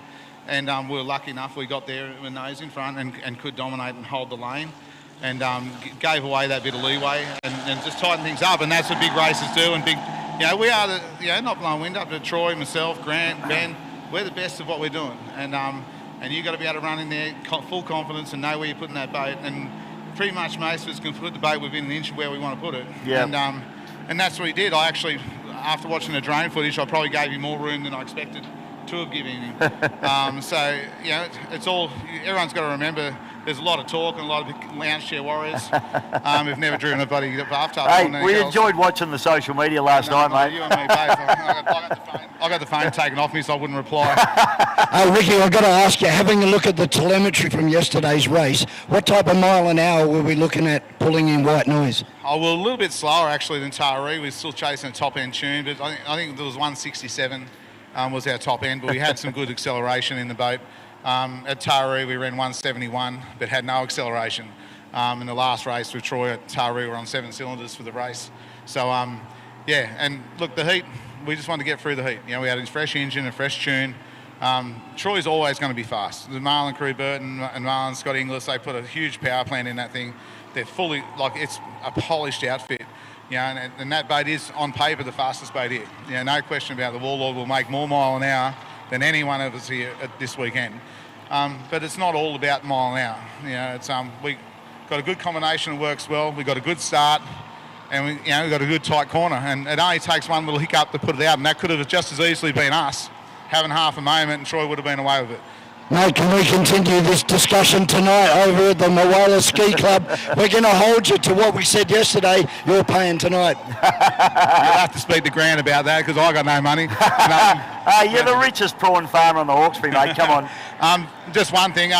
All my crew and guys, Karen, Grant, the work they put in the last 2 weeks, and the guys back at the Iluka, James Tate and Chris Whalen, that boat wouldn't have been here and wouldn't have run without those guys. And the Yarrawonga Moala, the tourism and everyone involved with the Yarrawonga Club and VSBC, thanks to all your volunteers, all your workers and the officials. It's a tough gig. Thank you very much. The 2025 E.C Griffith Cup winner, 2 years in a row. He's actually genuinely a legend now. Once it's on there twice, mate, 2 in a row. That's genuine legend status. That's genuine. Of course, we're talking about the driver of White Noise, who we'll see later on out on the water, and Ricky Howard. Well, this is it. Round number 1 is about to be decided here in Yarrawonga. This is the 2025 Battery World A final for the National Drivers' Championship. Thanks very much for hanging out with us here on the shore. You are about to see Australia's best and fastest forced induction boats. And if you haven't been here before and you have young children, please protect their ears. The noise will come on very loud and very abruptly. So just make sure that the children are aware things are going to get very noisy in a minute. And as I said, the top 4 drivers out there. Bisho, who we got in the A main? Rightio, mate. So out of pole 1 is going to be Tate Ramsey in the lay it on. So he's going to be tough to beat. But the kid on the outside of him, Ryan Constable in the Odin 510, the twin turbo machine out of the Hawkesbury, the Dargle Valley Boat Club, is going to be on his starboard gunnel, and this is going to be absolutely on. Immortal outside him, the Gouch. How fast has the Gouch been this weekend as well? As we've got the Matt Hall team down here as well, we'll probably get them up. Quick. They're going to want to watch this race as well from up here. We've got Turn It Up, Connor Patterson. I don't know that he's running. I think he might be going out. We'll just wait and see what happens with Connor Patterson. Yeah, definitely. And on the outside of him, Blake Ramsey. So Tate and Blake, the 2 brothers, racing in this A main final of the Battery World National Drivers' Championship together. We're sending the boats into the start chute. We know it's getting serious when Platsy joins us in the commentary box. Yeah, it looks like Turn It Up is out there at the back of the field. Okay. 1, 2, Connor is 3, out there. 4. It may be a similar deal to what we saw yesterday. This is the big one. This is the final for the first round of the National Drivers' Championship for unlimited displacement boats, forced induction boats, a white flag flying high. Go, go, goes the call. We're racing, and a good start there for both the Couch and for Tate Ramsey. In fact, Ramsey had to try and walk the Couch, get to half a boat links on him as they go down into turn number 1 more. This is on. It certainly is. Lay it on, hard up against the pins. The Gouch trying to run around the outside, driving this weekend and the year for he's going to be again on the pins as they go up into turn number 1. Gouchy, Immortal, trying to run around the outside of Tate Ramsey, and it looks like he's pulled it off. Oh, Tate Ramsey just about flips it into the water. He's busted, he's bothered. Great deal of trouble. Oh, the Gouch is starting to suffer. Tate Ramsey, playing on it hard, drives past the Gouch down the back straightaway. Unbelievable stuff there from the Melbourne Runabout and Speedboat Club member as Tate Ramsey, the current champion, takes it all before him. He was a bit flustered, but he settled it down, and now he's on the hard charge.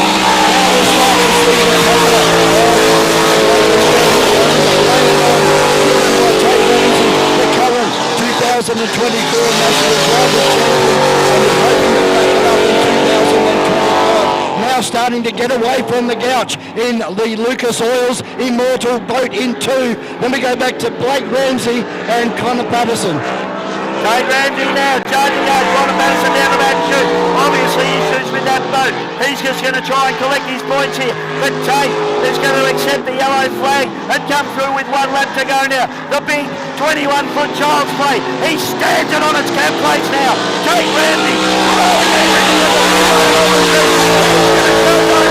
These guys now this morning at late bowl over. The Gouch can only watch him roll away the run report. Yeah, that new engine combination working beautifully on the Gouch. It's a Tate Ramsey comes down the back straight for the last time. Gets it right up on the cap plate. Wheel stands it out of the corner. Now blows down the back straight. Somewhere in the vicinity of 140 miles an hour over the rough spot. He tilts it into turn 2 for the last time for the Leighton family. The round 1 winner for 2025 Battery World National Drivers' Championship. Tate Ramsey brings it home. The Gouch can only watch him drive away at the end. What an epic battle to start those guys off. But Tate Ramsey, that was one of the most determined drives I've seen, Vaughan Brewer. He was under the pump and he got it all back together and just drove away from the Gouch. His brother Blake Ramsey comes through into 3rd place. And Connor Patterson who's got boat issues, is going to collect points towards the championship. He will stay in the championship, and Connor Patterson, a good effort from those boys to keep the boat on the water and running. Yeah, definitely. He learned a very sore lesson last year by pulling out of events and not finishing. But this year, different attitude for Connor Patterson and his father Scott. But that was a class performance from Tate Ramsey. That's the first time that I have seen Tate Ramsey launch the boat out of the water for a long, long time. I love the smell of methanol in the air, Vaughan. Oh, definitely, it smells awesome. Take nothing away from Mark Gauchi. He gave as good as he had on the day, but just could not run with Tate. The Gouch held him, didn't he? And I thought Tate was in a lot of trouble coming up into that top turn, especially when he threw the boat up in the air. He couldn't get it settled. You see a lot of drivers lose their cool when they do that. They can't get the boat settled. He stabbed at the throttle. He threw it up in the air. He gathered it back together. That was one of the most impressive drives I think I've ever seen out of a blown displacement driver. Mate, he is the consummate professional, is Tate Ramsey, the way he goes about his powerboat racing. Nothing seems to fluster the guy. And that's what I like about him. He's cool, he's calm, and once he gets behind the wheel, he's a totally different person. And unfortunately, mate, there, Michael Phillips there in the Crankin just couldn't get the job done here today. Tate Ramsey, UVLT, what a drive. What a drive. And of course, that is a fairly new boat to Tate Ramsey, moving up from the 18-footers up into the 21-footers. Good, mate, how you going, all right? So as we cast our eyes towards the sky, to the eastern area of this beautiful Lake Mawela here in Victoria, Australia, it's time to bring back the Matt Hall Red Bull Air Race team, and we have Chris and Tracy with us again this morning. Okay, so Chris is busy on the radio talking to Matt, so we're going to have a chat to Tracy again this morning. Really looking forward to getting Matt up here this afternoon and having a pretty good chat to him about why is he so nuts. Have you ever been up in the plane, Tracy? I have. And were you telling him, can you stop that? Pretty much. He doesn't know how to go slow or do anything tame, you could say. So it certainly wouldn't have been a scenic flight. Definitely not a scenic flight. But then looking at you guys in these boats, I think you may actually be crazier than Matt. Yeah, it's pretty awesome, and it's great to get the responses out of people that haven't seen powerboat racing before, and you witness something like that. That was 4 of Australia's best drivers out there doing what they do for fun. It's not a business. Well, it's not a business. This is what these guys do as a hobby, and we've been able to base a national championship around it. And yeah, thanks to Battery World this year. But let's talk about Matt. He's a former Australian Defence Force pilot for the RAAF. He was trained, or he used to fly F-15 strike attack aircraft. He was Australia's Top Gun pilot instructor and also ran the Australian Air Defence air operations. And then he decided, no, I had enough of the Air Force. I'm going to go and throw my plane around courses only 40 to 50 feet above the water at something like 400 kilometres an hour. He's nuts, Trace.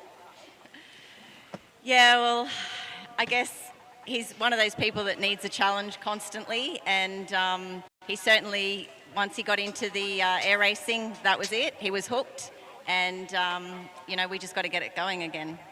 2009, he entered the first of the Red Bull Air Races and came home with a 3rd place on debut. He went on to win the World Championship before the Red Bull Air Race series kind of flunked itself. And so he is the world reigning Red Bull Air Race champion as he brings the plane into sight. And I'm very happy about this and very proud that that aeroplane was made back in my home state in Perth, in Jandakot Airport, just down south of the city. And it's a MXSR. It's the retired race aircraft and display aircraft. Top speed of 240 kilometres an hour. That's around about 400 to 450 kilometres per hour. maximum G limit of 14 Gs, and that means you weigh 14 times your body weight. So an average male being at 100 kilos, you're going to weigh 1,400, 1.4 tonne of pressure being applied. And I just want to run a quick one past Chris. I forgot what we were talking about yesterday as far as pressure suits. Is Matt wearing a pressure suit at the moment to keep his blood into his head? No, he's not actually. He has no assistance from the G, so the seat in his aeroplane is reasonably reclined, which does help out with the G, but otherwise it's all him. So how do you combat that? Do you kind of brace yourself and try and kind of push all your muscles together? Yeah, exactly. It's all about trying to squeeze pretty much all the muscles in your body. If you can sit there, squeeze all your muscles, make your face go red, that's exactly what you're trying to do in the cockpit, because you making your face go red is you pushing the blood back up to your head and stopping it from pulling down towards your feet. Because you don't want that to happen, because that means you're going to blank out. Everything goes black, and at 400 kilometres an hour at only 30 to 40 feet above the water, it's not going to end well, is it? That's correct, yep. Now, Matt does a lot of other things besides his acrobatic displays that we see at the V8s. You're off to the Simmons Plains racetrack for the V8 supercars very shortly. We was just recently at the Avalon Air Show. What else have we got in store for the Red Bull Air team? Next weekend we've got Ipswich Planes, Trains and Automobiles. And then, of course, as you mentioned, the V8 supercars. In between that, Matt does a lot of corporate keynote speaking events, which keep us very busy. And of course, air shows, lots coming up. Now, I'm going to take a crack at this. My memory is shocking this weekend. I've not only lost my voice, I've lost my memory as well. But he also does Wings for Kids. Yeah, I got it right. Yeah, Wings for Kids, and pretty much Matt and his staff will go and pick up 6 children and fly them to the capital cities or wherever they have to go to receive their medical treatment, such as leukemia and cancer and all of those types of unfortunate illnesses that young children suffer. It's great. He's giving back to the community. Yeah, we have an aircraft that we specially use for our Wings for Kids charity that we support, and we go and pick up sick children from regional areas in New South Wales and take them down to Sydney for all of their hospital appointments, which is at no cost to the families. So we can see Matt at the moment just starting to come down. I'm just waiting for Matt to hang the plane on the prop. And in layman's terms, he'll go vertical, which he's doing right now, and he'll get to a point where the plane no longer accelerates, but it hangs there in the air, very similar to a helicopter. And what we've seen with Matt is he's able to maneuver the aeroplane left and right, as well as just hanging there on the prop. As I said, a very experienced Defence Force pilot with accreditations from not only the Australian Air Force, but also receiving recognition, including something under, what do they call it, Chris? Something under fire? Sorry, I missed that. What was it? Combat under fire. That's right. That's the medal that he has received from the United States Air Force. So commendations from not only Australia, but also the American Air Force as well. And of course, this weekend being the Anzac Day weekend, we must thank Matt and Chris for their services to this country.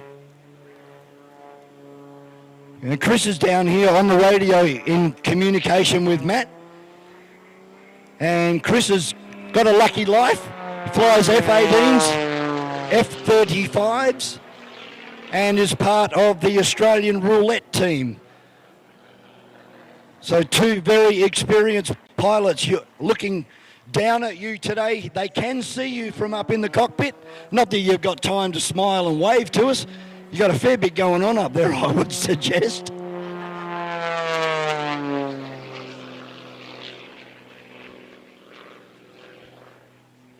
So this could be Matt hanging it on the prop now. No, he's just got to the top. Just rolls the plane over.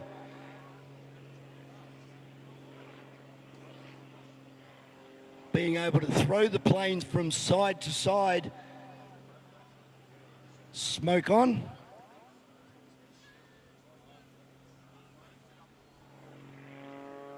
So now upside down. And there it is. That is hanging the prop. Just lets the plane do its own thing on the way down.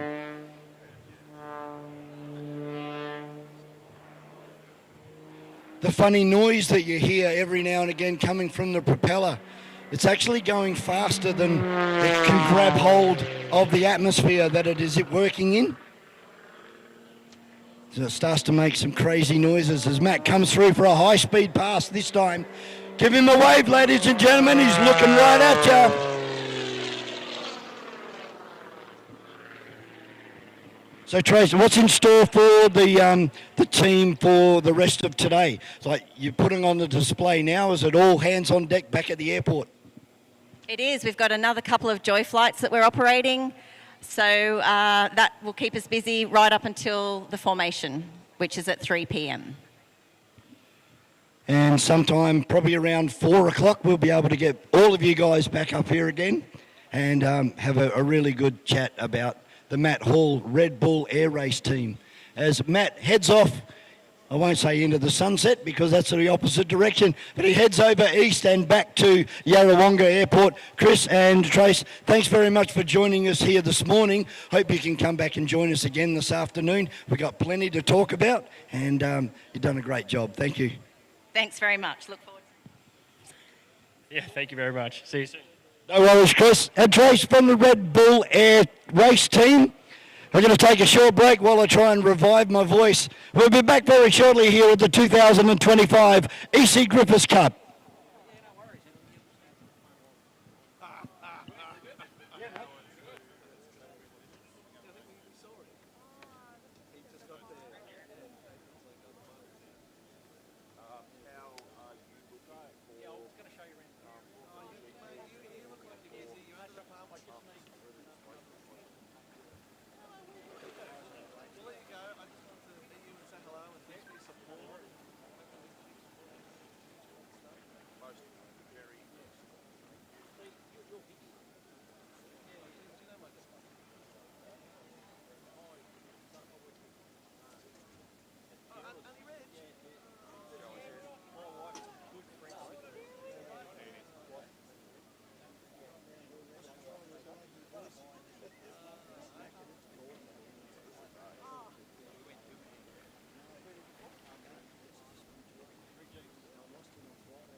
Barney Patterson driving the Barnyard Dog, our starter for this year. White flag in the air. We are about to get going.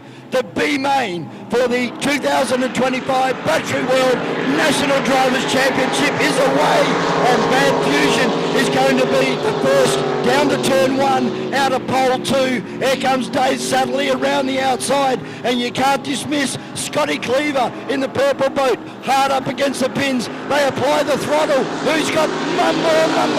It's Darryl Cleaver. Cleaver going with him nicely as they fire up into turn number 2. 2 for the first time. Cleaver hard on the pins there. He needs to get the big Evercraft turned in. Quinn won't leave him a lot of room there. He'll try and make it as hard as possible for him. Cleaver loses some ground now as they fire down the back chute. Darryl Quinn using his experience here in the Bad Fusion, and now he lights it up down the back chute. Well, there's a little 18-footer getting tossed from left to right. And we go back to Titan. So down into turn at number 2 for the second time. And that looks like there's been a failure. What's happened here, mate? We've got a boat stopping. That's Is that Kraken? Yeah, that's Kraken. Michael Phillips. We got a boat. Sounds bad. Oh no! Oh, Fusion. That's an engine issue got there. That sounded like a rod just came out the side of the block, mate. Suddenly and Supernova. Supernova runs inside his pole position. He takes over the lead now. And as we said, the drama just keeps happening here at Lake Moala. Scotty Cleaver down into turn number 1. Can he take his first race victory in the 2025 Battery World National Drivers' Championship? Oh, that didn't sound good for Darryl Quinn and Bad Fusion, but I tell you what, this will be a get thrown in the water arrangement here for Scotty Cleaver if he can get this one done. I think we'll see yellow flag this time around as they're getting prepared with it. But Scotty Cleaver in the Supernova, will he win his first race in a National Drivers' Championship for Battery World? It's looking like it at the moment. Sadly struggling to make the ground up, and Cleaver sets off on his last lap. He's got X-Ski Racing now coming across into forced induction racing here in Victoria. Dave Satterley's motor on Titan, it just sounds to be running very, very fat, very conservative. Maybe thought he was going to have an easy run in this one, but there are no easy runs in the Battery World National Drivers' Championship. And down the back straight for the last time, driving Supernova, the ex-Rob Pasala boat, doing a fine job. Driving away now from David Satterley in Titan is Scotty Cleaver. He's going to take this one out, Bichon. Scotty Cleaver down in the bridge end turn for the final time. This is going to be his first race win, ladies and gentlemen. Stand up and wave your hats and programs. There's the big twin turbo. The Supernova comes through for a win in the C-Main final of the Battery World National Drivers' Championship for 2025. Dave Sadley in the second place in Titan, and the rest of the field have failed to proceed. Wowee! So, Scotty Cleaver needs to be thrown in the water. He's a big bastard too. I'm going to have to get you to do that, Ricky. That was only the B main, Dave. We've still got the A main coming our way very shortly. But in the meantime, a very happy man. Look at the grin on his face. We're talking about the 2-time consecutive winner of the E.C Griffith Cup, Ricky Howard, mate. Congratulations. Ricky. Yeah, thanks, mate. Come over here, mate. The fans want to see you on the camera, brother. There you go. See me on the camera. Yeah, they do. You're a good-looking rooster. The big sunglasses and big hats. Yeah, we couldn't be happier. Huge week last week. It all went pear-shaped. Pretty much at Taree. Chris Whalen, James Tate, Peter Tate, Grant and Karen Healy put a massive week in to put an engine apart. Fine parts machine, get it back together. Didn't get here till Friday afternoon. We chased tune. We're still chasing tune, really. And the thing didn't skip a beat all weekend. And we had a plan to make the final. The heat was irrelevant. We just had to make the final. Didn't want pole one, really. And we got it. And, it's a big race. Yep. For big boats, experienced drivers. Yep. Best of the best. Yep. We don't give an inch. There's Scotty Cleaver, mate. We don't get an inch. Troy... He's one of the best in the business. Yep. You don't just drive into a corner 170 mile an hour beside anyone. Yep. To be able to run in there with Troy with full faith that we're going to be safe around the corner, and that is just a respect thing. And me and Troy went in pretty hard, and then we had to go in hard. It was a big race, and it's always going to be a big corner. And unfortunately, got away from Troy in the corner, and we drove away with it from there. But yeah. Unbelievable. Watching the footy, Ricky, the footage, Ricky, it looked like you obviously got very close. You left that lane for him. Obviously, he came in maybe a touch hot, or you just couldn't get it turned in as hard as you get the white noise turned in. But it looked like, did you actually glance each other? Was it that tight, or did you not touch? No, it was close, but we didn't hit. There's no marks. I never felt anything. So, no, we didn't hit, but yeah, she was close. So I turned out. I thought he copped a bit of a hop. I saw it in my vision that side, so I actually turned out a little bit to get away from him. And yeah, that's the rest is history sort of thing. But he had, look, the footage shows he's got a lane inside him, so there was the room there. The thing is the angle coming in, where you put the boat, how early you put the boat in that angle. And really, like Troy's a great driver, we all know that. Yep. I've got about 40 years experience on him in hydroplanes, and I used every bit of it. And that's where the big races and big calls and big moves, you know. But unfortunately, Grant Harrow threw a blade again. Yeah. You know, but imagine throwing Grant into that mix too. It would have been awesome. Yeah, I know. I think we're all disappointed he wasn't there, mate. But I said to a lot of people that talking about it that you've got a very good cornering ability in that boat. I mean, it obviously turns in really well, and you were always going to use that to your advantage into turn number 1. Oh, look, I The think quiet is broken here at Lake Moala hold your lanes. with our 6-litre runners heading out onto the circuit. These guys have had some awesome racing over the weekend. Plenty more of racing to come all day today, including the Andate Trophy for anything unlimited. And we also have the Les Spears Memorial Trophy for the unlimited displacements. And going by what we saw in the A main of the Battery World National Drivers' Championship, you'd have to say that the new boat for Tate Ramsey, Lay It On, is going to be a real chance in the Les Spears. Vaughn, I've rarely seen, and Michael Platts did point out to me one guy that's done it, but I've rarely seen someone have a problem in a corner like that, like Tate had, and come back from it. Tate drove past Gouts like he was standing still down that back straight. That was unbelievable. It certainly was. It just shows you the potential of these blown alcohol motors. Good God, I'm absolutely staggered, to be honest. I mean, I've never seen anyone drive past Gouts like that, and that boat's going really well at the moment, so phenomenal stuff. Just phenomenal. Well, both the Gouchy and the Ramsey camp are both using Brett Nitri motors, and he is the engine whisperer, and that's what we alluded to in a interview I did with Tate earlier on this morning. Both of those teams and Brett Nitri himself, they're chasing that magical 160 miles an hour. Tate has come close with a 159 and Gouch with a 157. So the race is on to go 160 miles an hour. As we're joined by a special guest in the commentary box, we will have a bit of a chat after this race. We'll keep it a secret for who it is at the moment. But our 6-litre runners lining up behind Barney Patterson in the Barnyard Dog, number 2.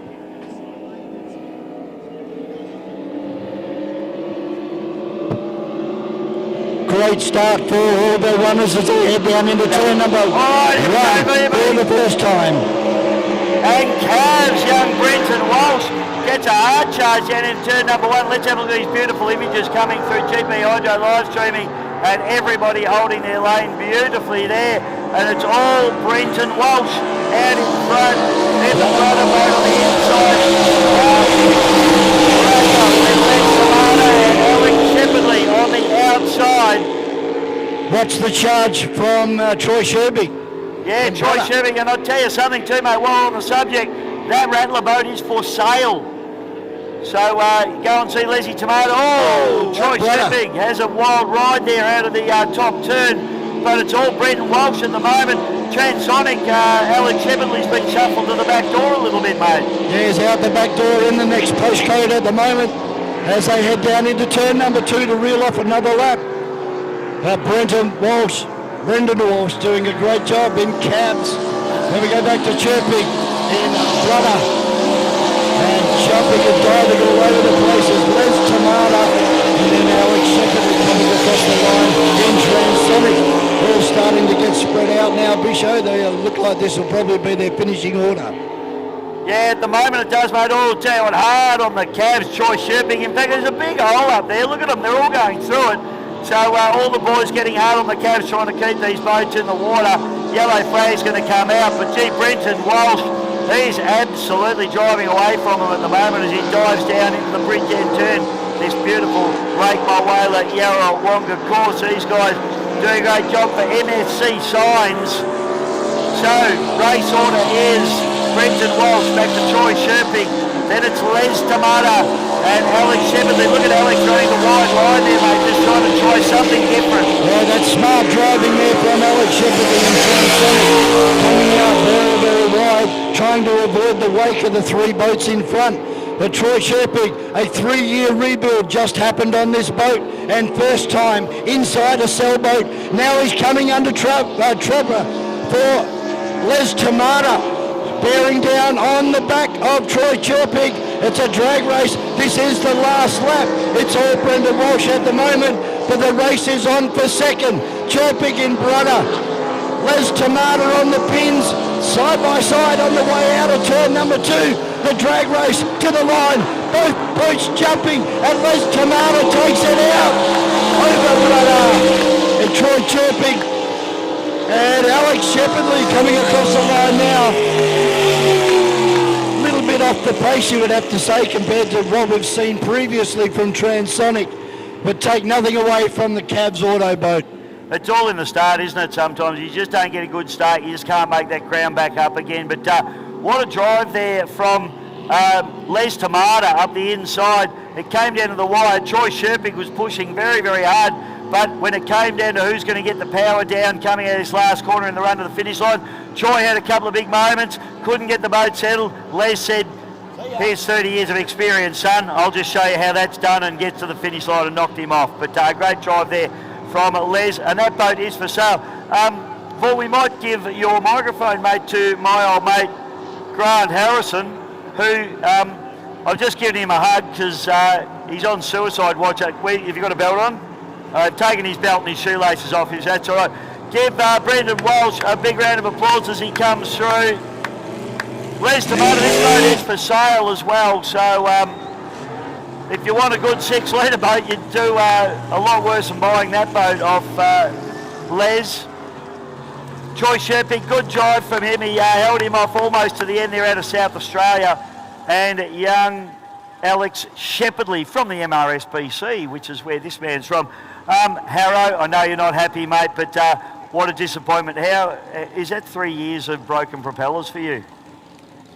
2 years. The year before that, I think, what was that, 2022, I think we did a manifold gasket, and then we also blew a fuel line off. So, yeah, I'm not sure what I've done wrong. Well, in fact, our crew's done nothing wrong, and yeah, I am gutted, Bish. I'm really gutted. This is the worst I've felt about boat racing, but we'll be back, and I have nowhere to go, you know, like I thought I was buying propellers off the best people in the world, and they just shit themselves, and it's hard. You're right, it's mate. hard. Just there. The camera wants to see you.